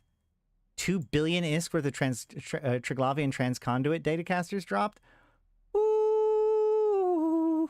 Somebody has been farming some wormholes. I bet you, actually, oh no, they were probably moving. 3 billion in 0 point. Yep, 0 point, but 0.5. They're doing Triglavian wormholes, probably. That's been a popular thing to do. Boy, howdy. I mean, I was also pretty surprised when I found out that people were using, like, Gnosises for ganking. I can't... If it's more efficient than Taloses, then sure. Cenotaphs and ganking a real problem, a Reddit discussion from a month ago. Is it really? Well, at least it's not an issue anymore. Or at least it's going to be a lot less of an issue. Okay, well, we all learned something today. Let's keep going. All right, so the Stratios. I love this change. The Stratios gets a 50% medium energy turret damage roll bonus and reduces the number of turrets from 4 to 3. My personal little pet peeve, I've loved the Stratios for a long time. My personal pet peeve is that it is so effective to fit the Stratios against its bonuses, right? It's supposed to be a laser boat and an armor boat. And yet, a lot of the top tier Stratios fits that you will find are shield and usually projectile or newts or something like that. And so, like, it's always... The Stratios is one of those ships that I've always wanted to love, but has had such a hard time actually liking it in practice for a lot of things. Especially for the things that it's supposedly designed for. Like, 4 out of 10, or like combat exploration and stuff. Shield because of how agile it is, and newts because 4 lasers with damage bonus kind of sucks. Yes, no. I understand that there's a reason why people make these choices. But I'm of the opinion, like, if a ship is frequently by the player base used against its own bonuses, then that means that something about the ship isn't working. You know what I mean? Like, it's okay for sometimes, like people use the shield fit VNI, or, you know, a lot of Galente ships will sometimes have shield fits or whatever for whatever reason, because like you're going a little bit light on tank to max out how much damage you can do or whatever. That kind of makes sense. But like the fact that the Stratios was more commonly than not fit against its own bonuses just showed how ineffective those bonuses were, especially since one of those bonuses is an armor resist bonus, which resistance bonuses are one of the strongest bonuses in the game.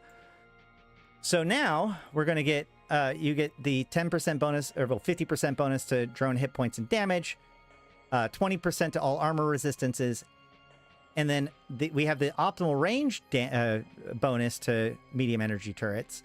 But now we are also going to get the damage bonus to medium energy turrets.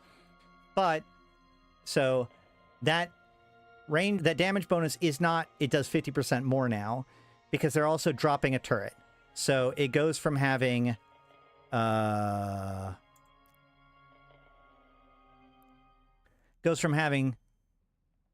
four turrets to 6, right? Well, no, wait. 4 to 4.5? Wait, is that right? Am I crazy? 50% medium energy turret roll bonus. Yeah. So it'll be 4.5. So it increases the damage by a little bit. By 12%? 13% total damage bonus. But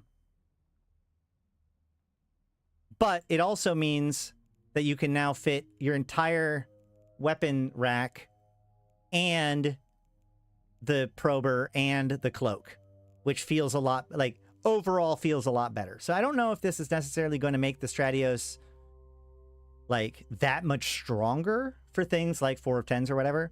But what it will do is make it so following the bonuses make more sense, and it also makes it more cohesive as a concept. You know, like, you want your turrets, your cloaking, and your probes, right? So now you get to have them all, and that makes sense.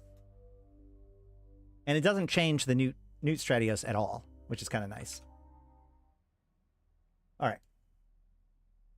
Even though the Stratios was bonus for medium energy turrets, they were frequently ignored for other weapons and energy neutralizers and felt weak despite the bonus. We're giving it a large 50% damage roll bonus, but then taking away a turret. This should make the lasers feel better to use with most Stratios fits, since you can fit 3 bonus lasers alongside the cloak and a probe launcher at the same time, and it also reduces the fitting and capacitor cost needed for a full gun fits. Ah, that's a good point. Less fitting. While providing a small boost in damage, as now the 3 turrets will outdamage the Stratios with 4 turrets fitted. Cool. Yeah, I wonder...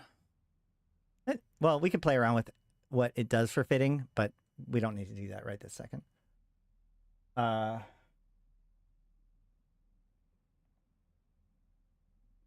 you're right. It's also 3/4 the cap cost. That's true. So that's good. I'm not necessarily counting the difference in fitting, though, because obviously you're going to put something else in that slot, and that's going to consume its fitting. All right, Mamba.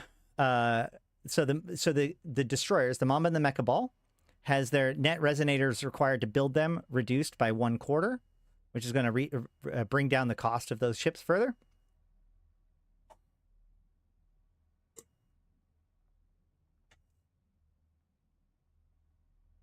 And the Venture blueprint no longer requires isogen to manufacture. Let's see if that just makes the Venture cheaper or not. Hold on.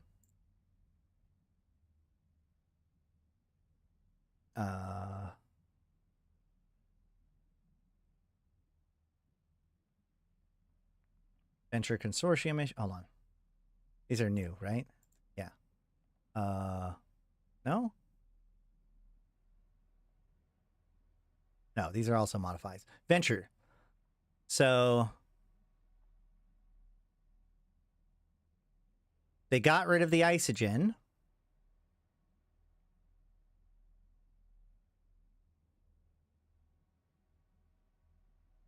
But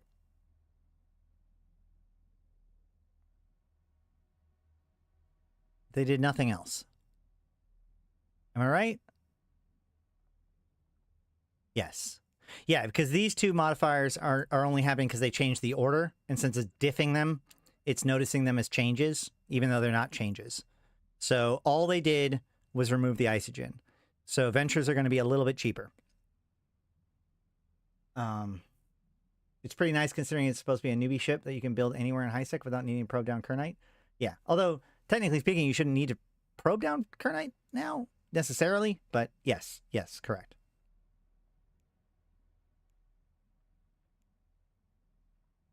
Okay.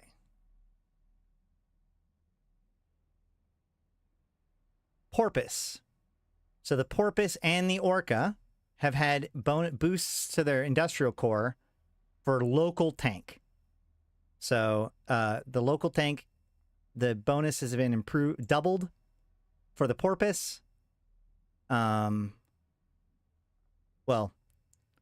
15 to 25%. So doubled or almost doubled. And then the Orca from 30% to 40%, from 20% to 40%. So not quite doubled cycle time, but the amount is doubled. So that's good. And then the same with the industrial core goes from 30 to 40 and 30 to 50. So again, this is local tank, not the remote reps, but this does make you a lot more survivable, which is going to be important, especially if you're going to be needing to bring porpoises and orcas into these low-sec/null-sec prismaticite sites.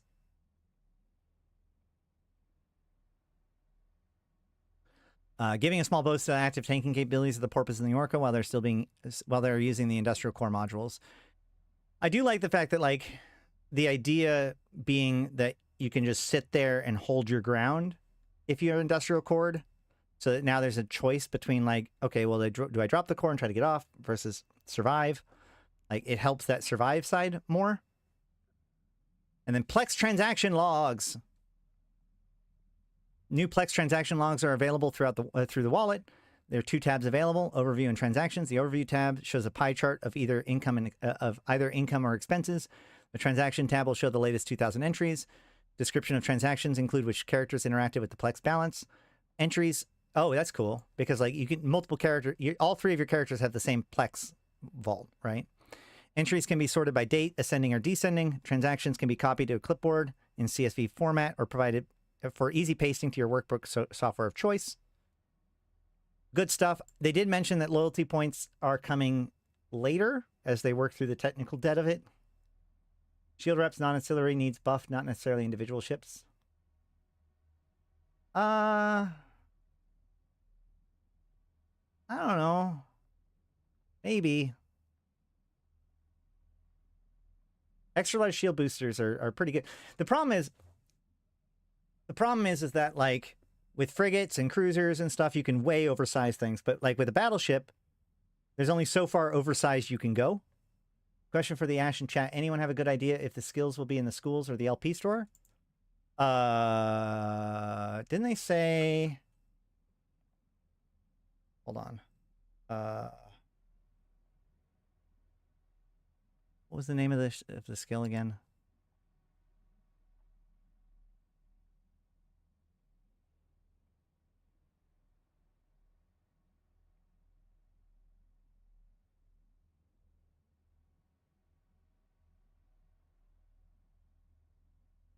Mining precision. I don't think that they've said it,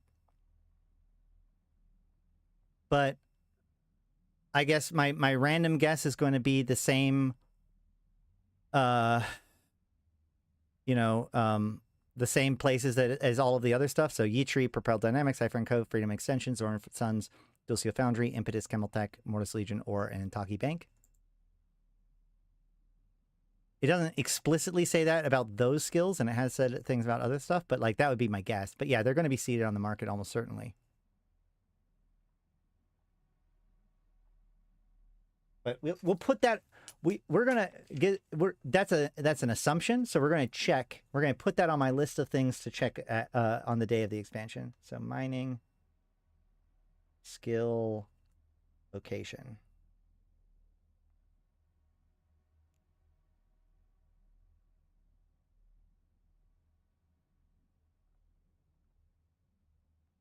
keep going. Okay.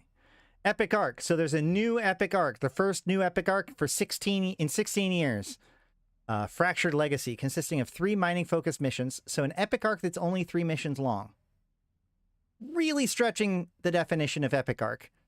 But whatever. Get in, get out. Consisting of 3 mining-focused missions, this new epic arc is meant for new and returning players. The arc showcases catalyst features, including a gorgeous phased field, which is probably good because most people are never going to see a phased field, or especially new players.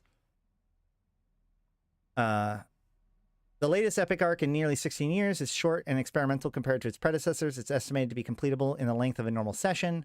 Earn novel rewards such as the Ore Mining Destroyer and Pioneer. Other rewards include other new expansion goodies such as modules and BPCs. So this is an interesting piece that I don't know, because like they've talked about other stuff like that, but we don't like. So we were going to should we just call? I mean, literally, there are missions that have 3 parts to it. So originally we thought that the epic arc was going to provide a Pioneer BPC, but it appears that it will provide the actual Pioneer itself. In fact, specifically, I think we can, that's that, there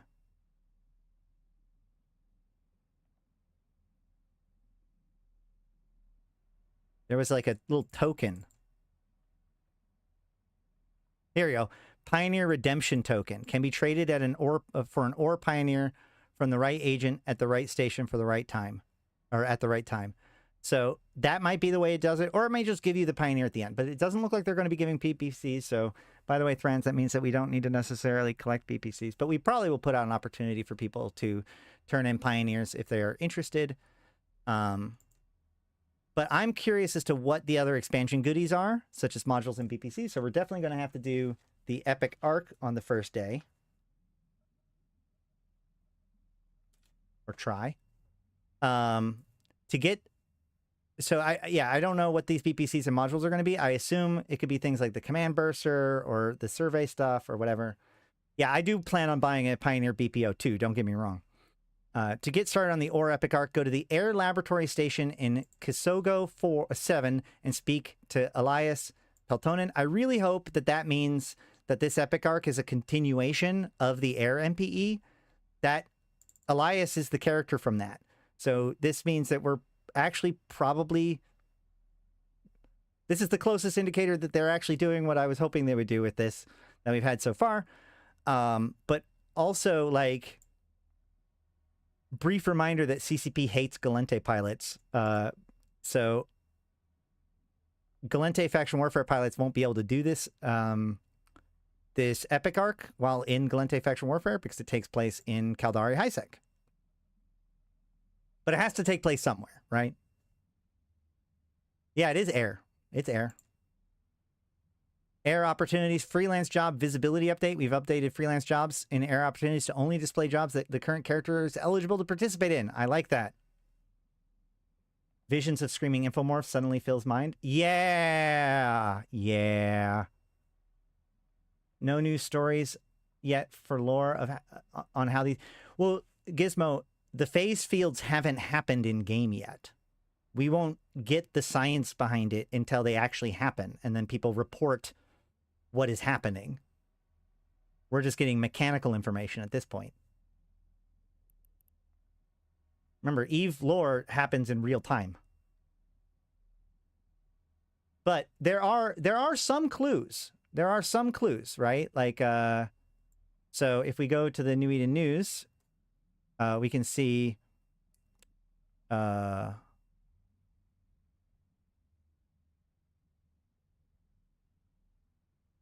Thucker Chief Inar echoes AMP concerns over dangers of Republic-backed experimentation and liberated Barbican.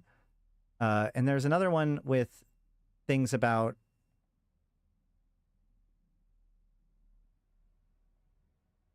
I thought there's been some notes about warnings raised over drifter wormhole experiments. Yeah. So the chances are that whatever is going to happen is a direct result of all of these experimentations.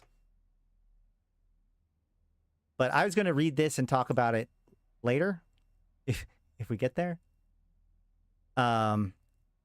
Okay. So Faction Warfare update. This is a big... Phased anchors also require Atavum. That tracks. That's interesting. But, like, given the fact that Atavum's relationship to the universe makes a lot of sense. I think that we're going to learn a little bit more about how space-time works at all when it comes to these phased. The idea that things can be phased in and out of reality, you know, feels like it has something to do with subspace and, you know, the relationship with the Triglavians and all this other stuff. So, you know, we'll see. By the way, the one thing that I really want to see CCP do to these phase fields is add, like, it so that you cannot light Sinos in the phase fields. I think that that would be a huge difference when it comes to, you know, being able to get in there and grab stuff and only be jumped on by so much stuff. Like, they would have to Sino somewhere else and then warp in. But either way. Okay, Faction Warfare. This is actually a huge change. So new NPCs have been added to most Faction Warfare sites. NPCs of both the occupying and attacking factions will be present. NPCs will fight based on factional allegiances and can contest sites. Some NPCs may be fitted with warp disruption. NPCs can still drop tags, but at a lower rate given their increased presence. Scouts, smalls, mediums, and large complexes sites have all been updated. So, I think the Jovian cloaks are phased out, and you need Atavum to bring the Jovian cloaks back into phase. Yes, I agree, Wizard, that there is some pretty strong implications that the way that they cloak Jovian structures has something to do with this phasing technology. That's correct. Which tracks if the Deathless was gathering them to Zarzak for the first time and needed more to bring the Warden out of cloak. Yep, that makes sense too. Man. Ooh, I'm kind of excited. Either way, so what's happening here is that when they added pirate insurgency sites, the pirate insurgency sites have rats from both sides that are fighting each other. Now, it used to be, or is now, that in Faction Warfare, there's offensive plexing and defensive plexing. If you're doing a site in an enemy-controlled system, you have to kill the rat, and the rat, like, stops the timer while it's there. So the slower it takes for you, the longer it takes for you to kill that rat, the longer it takes for you to do the site.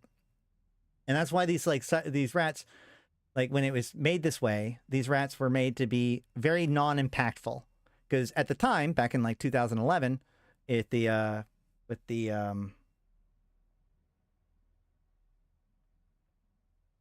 Inferno expansion, sorry, it was very important by the player base that PvE and PvP remain separate. So the idea that the rat spawning would somehow change the course of battle between players was seen as abhorrent back then. Now, obviously, people have changed their opinions about these sorts of things over time. And so like a more active, realistic battlefield kind of feels a little bit cooler. But more importantly, this does two things. One, it makes it so that unfit ships can no longer defensive plex. That's a big deal and a good deal. A lot of these like LP farmers and other garbage stuff, like defensive plexing in basically unfit ships has always been kind of meh. Now it is nice, by the way, to be able to be like, oh yeah, you know, as a newer pilot or whatever, like if you're solo plexing and you're defensive plexing, then you can do the largest plex that you want to do, which means that, you know, when you defensive plex, you get a lower portion of LP based on the contested value of the system. And so you compensate for that by doing the most powerful sites, right? So I do a large site, even if I'm in a frigate, because I only get like 60% of the LP. So I end up getting the most as I can based on that.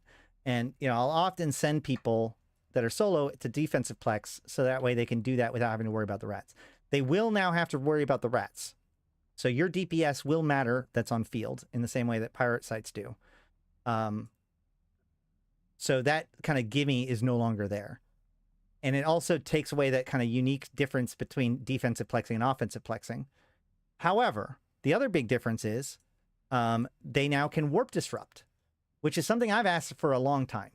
The idea that a rat can show up and actually hold somebody there. I like the idea of minor unpredictability in things like fights. Like the fact that I can be sitting inside, seeing somebody outside my gate. I'm running down the timer. Here's the thing about that. When I see somebody on my gate, I'm going to just start aligning out, but I'm going to stay in the site, right? I stay into the site until the moment I see them land on grid with me, and then I warp. Why would I leave any sooner than that? I want to count down the timer as much as possible. And if they don't come in the site, I don't want to have to have left. So I'm going to stay in the site as long as possible, ready to leave. And as soon as they land, I leave. So now there's that small chance that everything just goes wrong at the right moment, right? There's somebody on grid with you, or there's somebody on the gate. You're trying to get ready to leave. And then suddenly rats spawn, one of them points you, they come in, and everything goes bad. I actually like the idea that that can happen. So overall, I think that this is going to take a lot of adjustment for how we think about faction warfare. But overall, I think that this is going to be a really good change. This doesn't necessarily affect all of those multi-boxers and stuff because they don't necessarily care about defensive plexing versus offensive plexing because they're just using their drones to kill the rat anyways. This doesn't really help too much when it comes to like the multi-boxing issue, but like the cockroaches just feeding off of LP because they're defensive plexing in ships that mean nothing if you even catch them. This is going to increase your chance to actually catch somebody and kill them and have that be meaningful, who's just like decaying the defensive nature, the defensive plexing. CSP should change defensive plexing to a supply op, collect supplies from the supply depot and drop them off at the plex and wait for the timer. I mean, it could be, but I think that this works too. We'll see. This does fundamentally change like how we think about these plexes and what ships we bring to them. But I think it's a good change overall, especially having fought in both pirate sites and normal faction warfare sites. I have long since thought that they should just take the pirate rules and move them into the faction warfare sites. So good. Also, it probably will help people stop shooting their own rats because they'll be the correct rats to shoot. Pirate fobs. The rewards for destroying a pirate fob has been rebalanced. A 10-man fleet will now be optimal for a payout, and 1 billion ISK can be earned per fob. Remember, fobs are now only in low-sec and null-sec, I think. Roaming NPCs spawned by the pirate fobs will no longer attack player structures. Good. The reward for pirate fobs did not fit the expected risk reward within low-sec. This has been some demand for 10-man content within these systems. The fobs have been rebalanced to provide rewarding content for medium-scale to low-sec pilots. Note that the drops from fobs have been unchanged. The roaming pirate fob NPCs have been causing frustration for those who have structures within those systems. This was especially true with Metanox moon drills. Oh, yeah, okay. Whereas their frequent brief attacks meant constant upkeep. As such, these NPCs will no longer shoot at structures. However, they may still visit them looking for other targets. So that's cool. Given the kind of equipment that it takes to do fobs, I still find it totally crazy that people are going to try to 10-man fobs for only 1 billion ISK per fob. Because, like, most of the time you use Dominixes and Leshaks and Nestors and stuff like that. I don't know, maybe there's some newer strategies for 10-man fleets for fobs. But, yeah, I can't think of anybody right now who's actually running these things, so we'll see. All right. We're excited to see what you do with the updates coming to Catalyst expansion, and we'd love for you to get involved with the discussion over on the Discord and the forums. Cool. So huge amounts of changes that affect all kinds of different playstyles. Mining, exploration, faction warfare, discovery tools, the new map. I am pumped. But I am interested in what you guys are most excited about with this expansion. There's a lot of different things that can be interesting to a lot of different people. So was any of my takes wrong? Do you have anything that is standing out to you as being super excited? Let me know down in the comments below. But I think that that's about it for this topic, at least. Let's see. Anything here that is worth looking at? Wondering why the arc is only for new and returning players. What about existing players? It's what, but I mean, I assume that existing players will still be able to do it, but they're saying that it's like designed to be attractive to those people, right?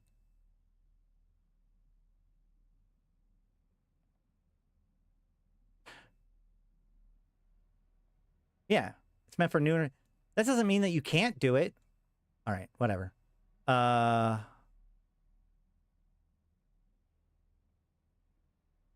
I actually do like the idea of adding in an epic arc that just shows off some of the new features. That's cool. Maybe they should do that more often. Nah. Nothing too jumping out to me from here. Anything I haven't covered? Anything from any of the other dev blogs that maybe I should pull in for this conversation? I think that's about it.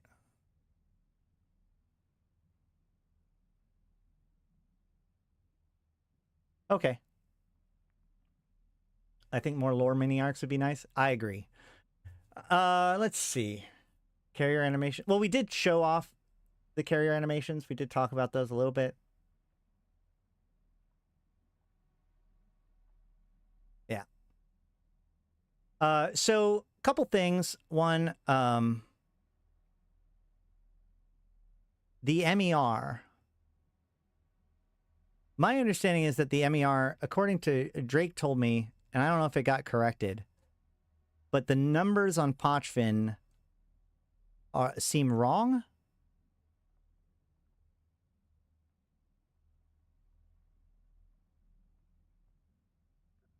And yeah, I'm not 100. Hold on, let me double check that.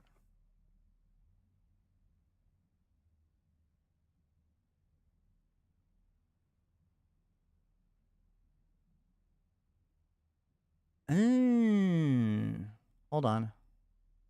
I've got a couple things to check out. You guys want to stick away? We might do a giveaway. Yeah, so Drake told me.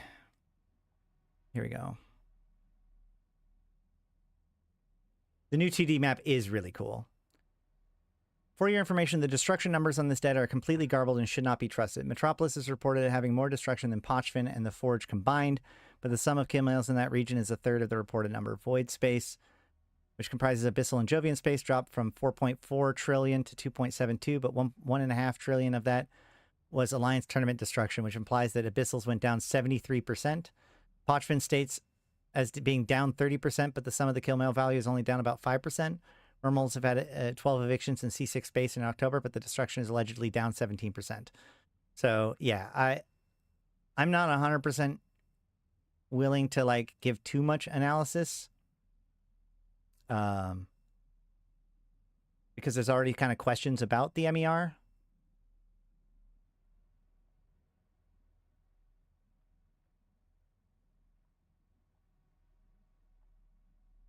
And honestly, next month's MER is going to be the craziest. So let's talk a little bit about other news that is worth talking about, just in case you guys were curious.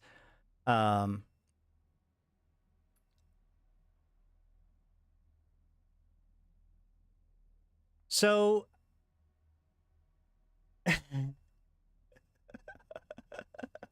I don't always cover nullsec.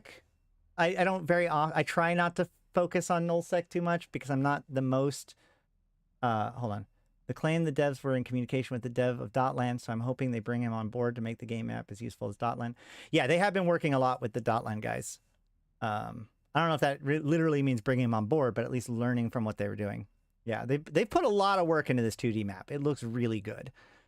Okay, so I don't always cover nullsec politics, but when I do, it's because the biggest fail cascade in the history of fail cascades have happened. I'm not going to try to break down the whole news or anything like that, but just to be aware, just to bring your guys' attention if you aren't already, Pandemic Horde pooped themselves. And specifically, one guy in Pandemic Horde kind of shipped the bed for everybody. Effectively, Gobbins, who, you know, no offense to any of you Hordelings that are here, the fact that anybody has put any trust into Gobbins and Villy ever since World War B2 blows my mind. The fact that anybody was following these guys in the first place or still trusts these guys blows my mind. But, you know, so Gobbins has decided to single-handedly cause the single most destructive action to an alliance since Bob was dismantled. He effectively was just like, we're not supporting our allies anymore. We're pulling out. Also, I quit. Screw you guys. I'm out. Which meant that the Imperium, who were already poising to attack, were able to just smash them to smashes their faces in, bubbling up their place, and locking them all in. Now, Gobbins did actually manage to, or like start to unanchor and move his own stuff out first. So it definitely was like 100% a shiesty thing to do. And of course, all of the Pandemic Horde allies were like, why the hell should I help you? You just told us to go screw off. And so Pandemic Horde has been left high and dry and just getting rightfully butchered. We can go to the news. In fact, I think the latest community beat, if I remember correctly, referred to this as the bubble bath of RTAC AG7W. So that Keepstar has been bubbled to death and now been destroyed and will be a content generator for months, if not years to come, as people try to log in their capitals or in super capitals only to get totally whacked for it. So I'm not going to pretend like I know enough about what's going on to like tell this whole story right now. Maybe I will someday soon.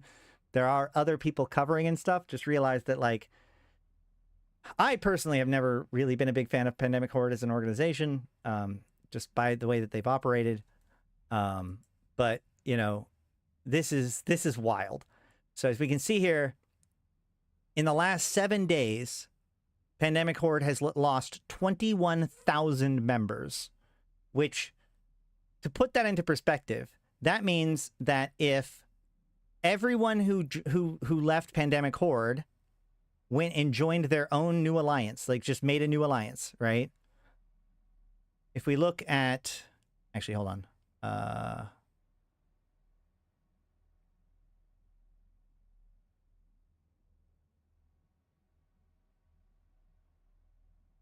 Stop. Alliance rated rankings sorted by number of members. We can see that they are still 4th place, but if everybody that was in Pandemic Horde had joined their own alliance, they would be comfortably in 5th place, doubling the number of people that are in Brave Collective.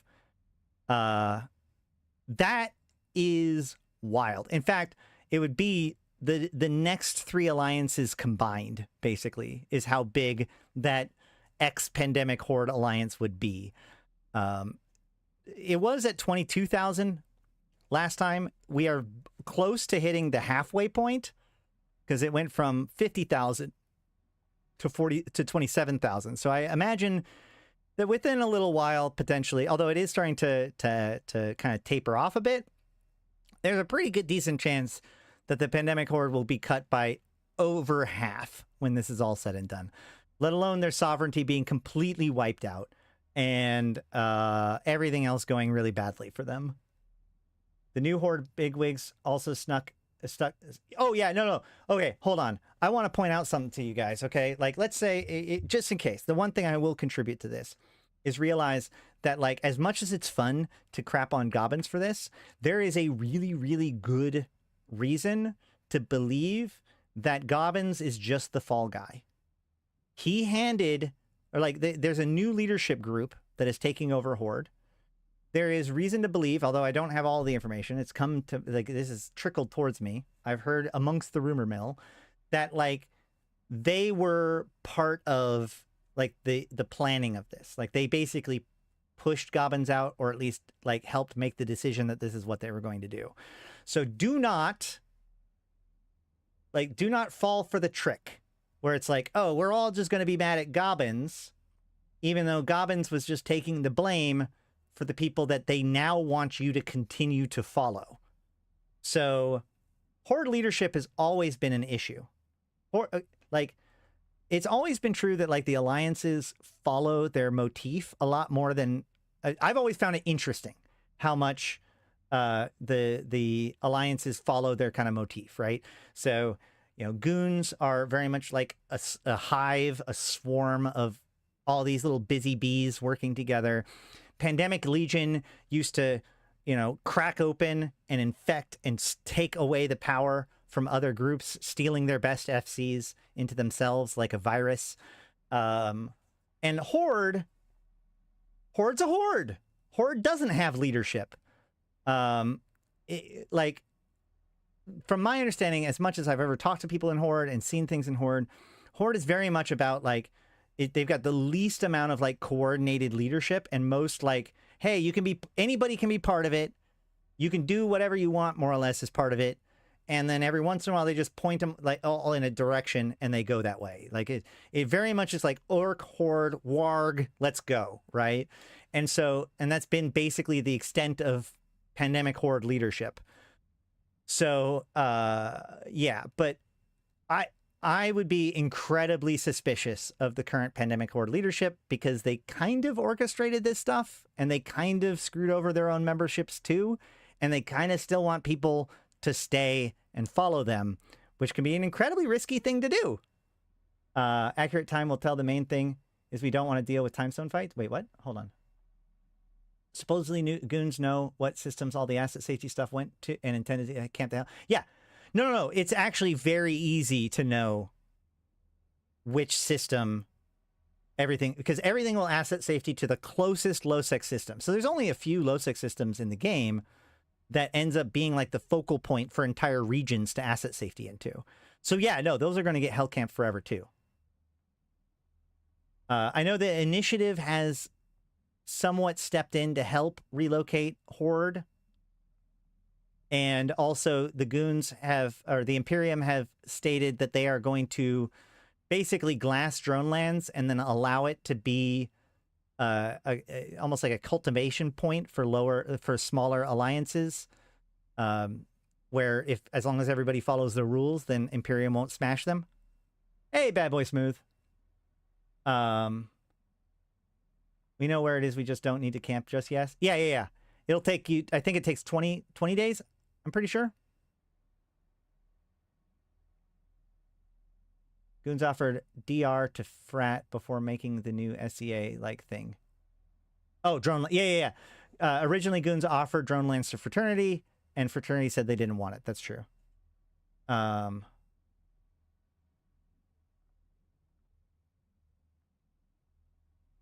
What? What do you mean? I should not donate to the guy in local from the Pandemic Horde Relief Fund? Yeah, don't do that.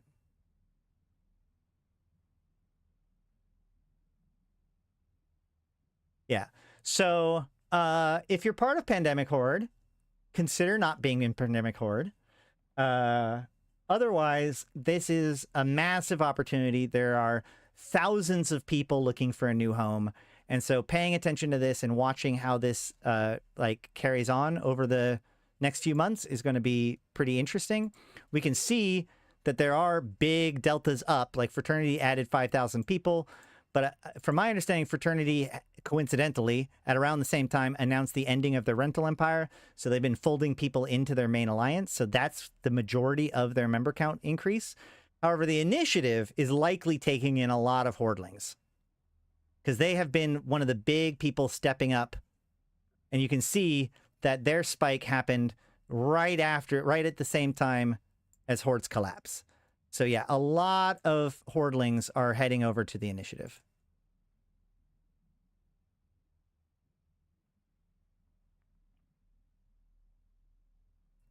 Zigam's New Corp and Alliance? Which one's Zigam's New Corp and Alliance? See, again, like, I don't know 100% about all these different things that are going on. The rejects.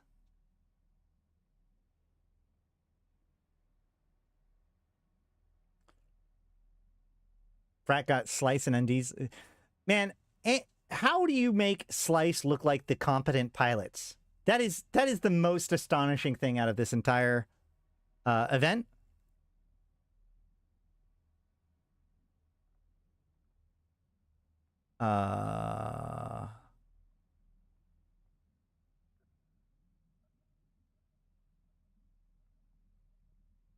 The rejects.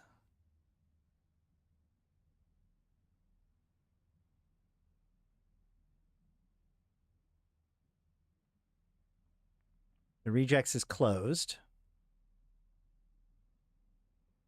The Rejected?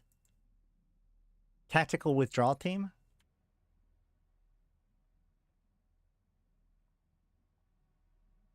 This has only one person in it.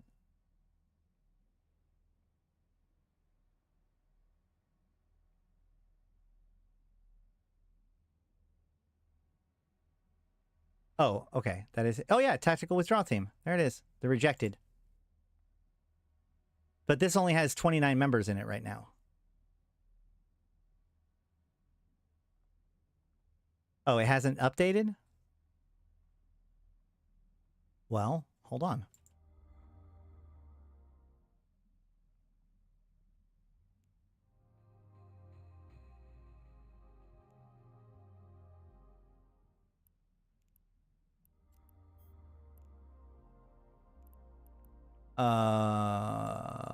Members?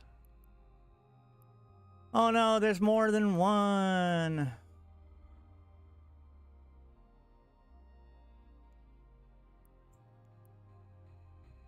Yeah, this is going to take forever.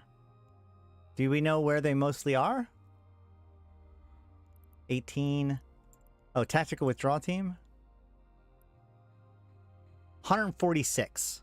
Okay. So there you go.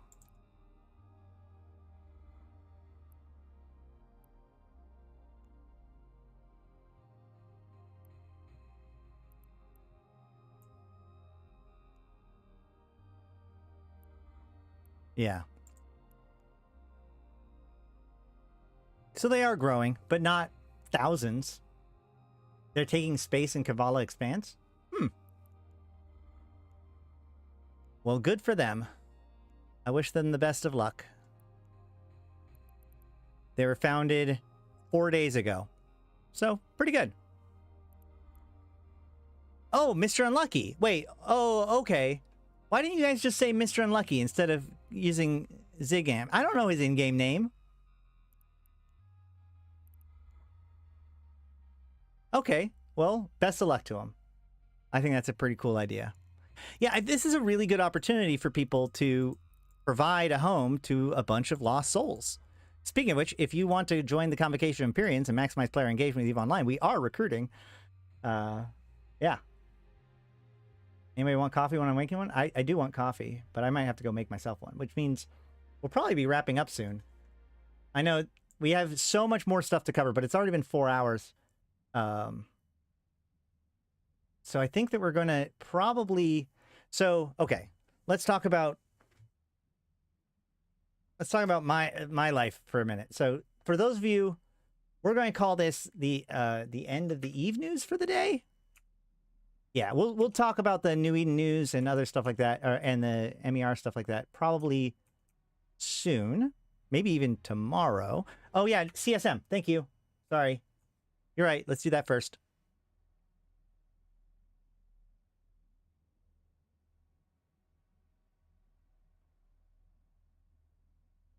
CSM election has completed. So they did it this morning. Here are the guys. You can watch the whole process play out. They did it on stream.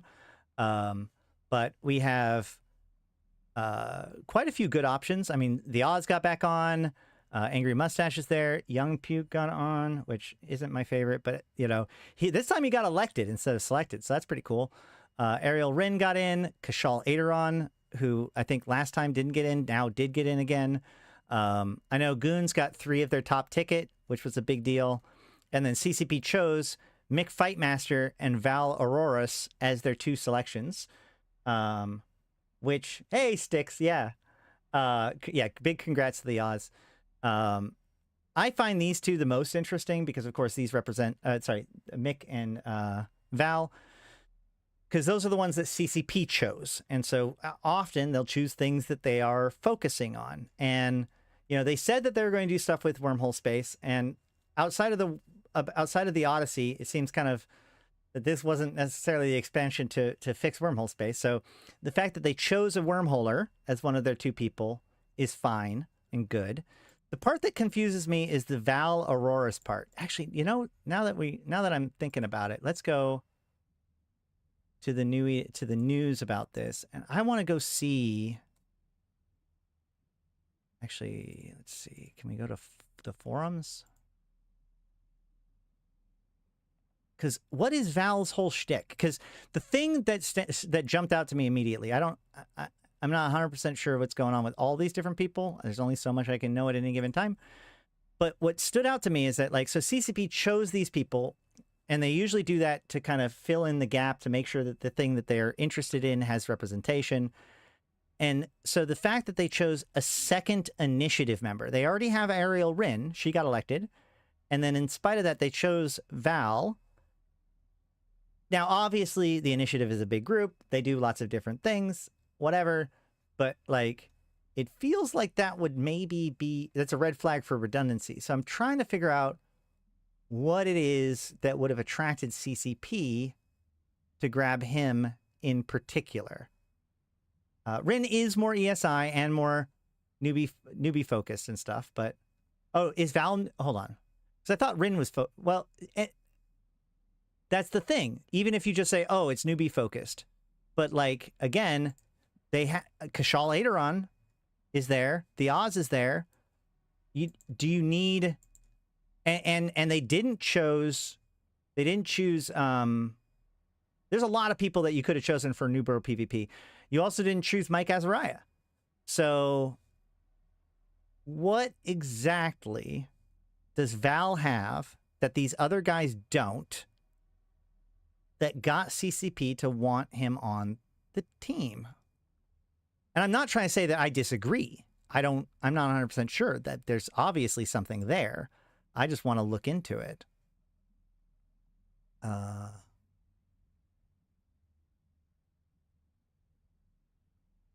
don't even remember. What did I say about Val? Oh!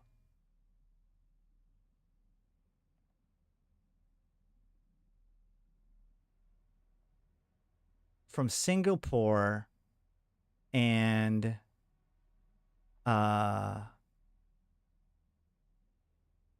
is that, hold on, what language is that? Is that Japanese? Singaporean? Am I crazy? Now obviously they're really, but my point is that they have lots of good options for this kind of thing. Empty space areas in nullsec have been empty of late. Solve for smaller groups. Limited time and faster content. Is it Japanese? The most number of Vedmax of all time. Okay.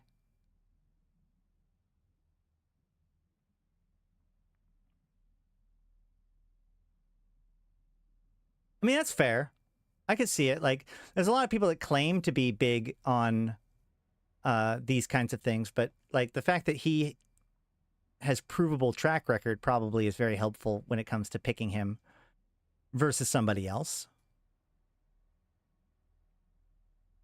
Yeah. Okay.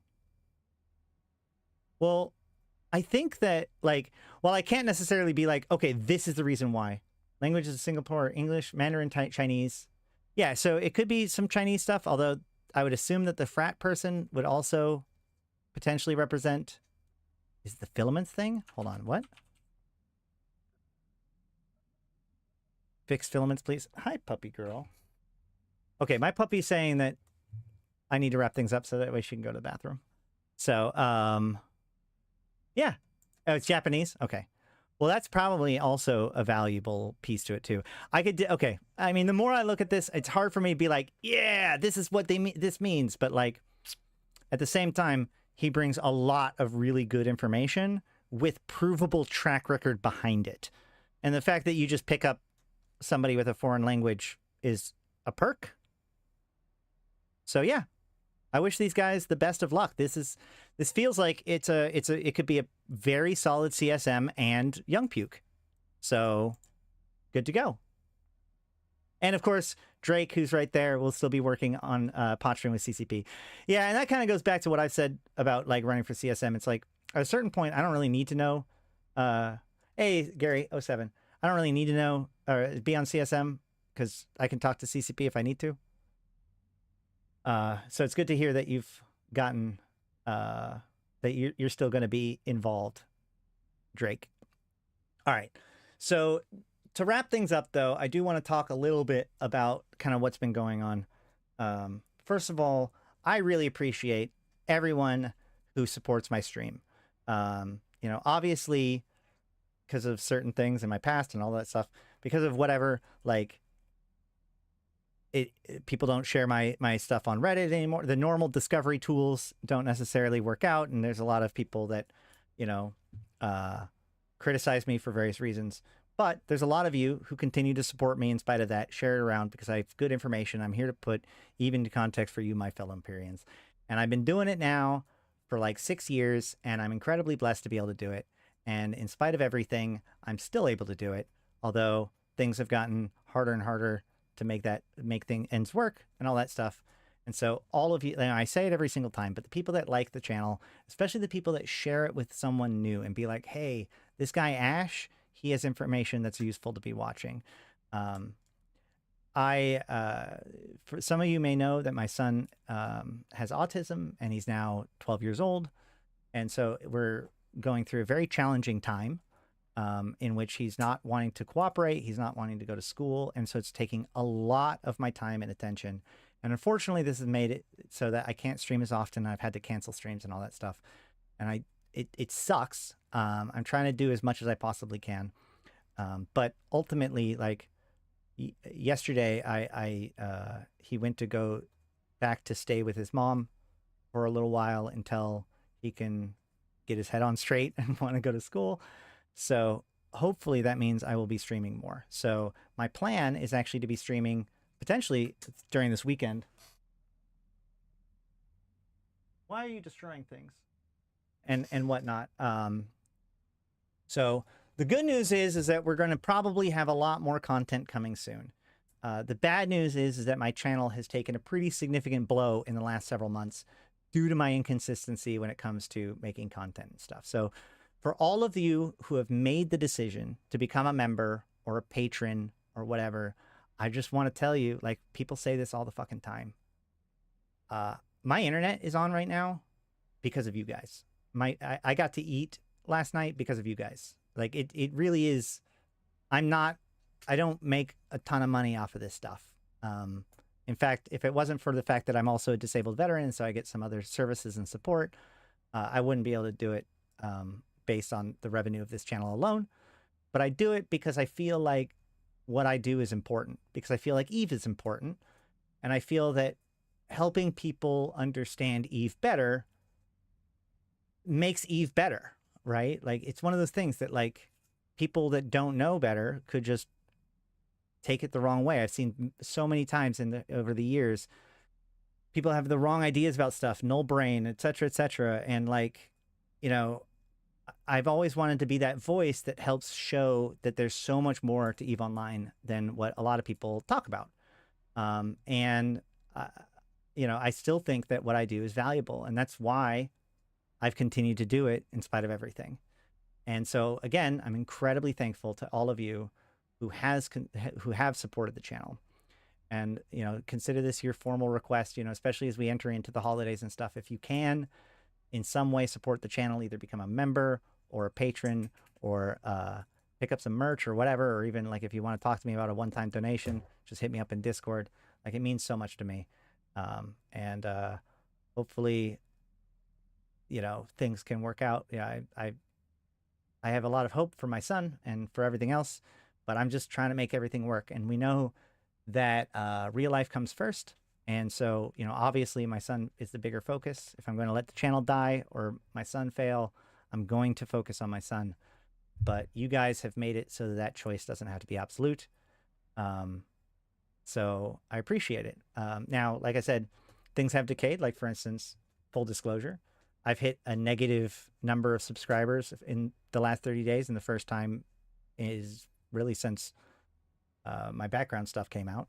So, you know, my channel is decaying and I need to get it back up. And, you know, the way the algorithm works is that right now with this stream and with the future streams, it's more important than ever to like those streams, to share them around, to watch them through, watch them a second time if you need to, help the algorithm know that you guys still believe in me. so I can still keep doing this stuff for you guys.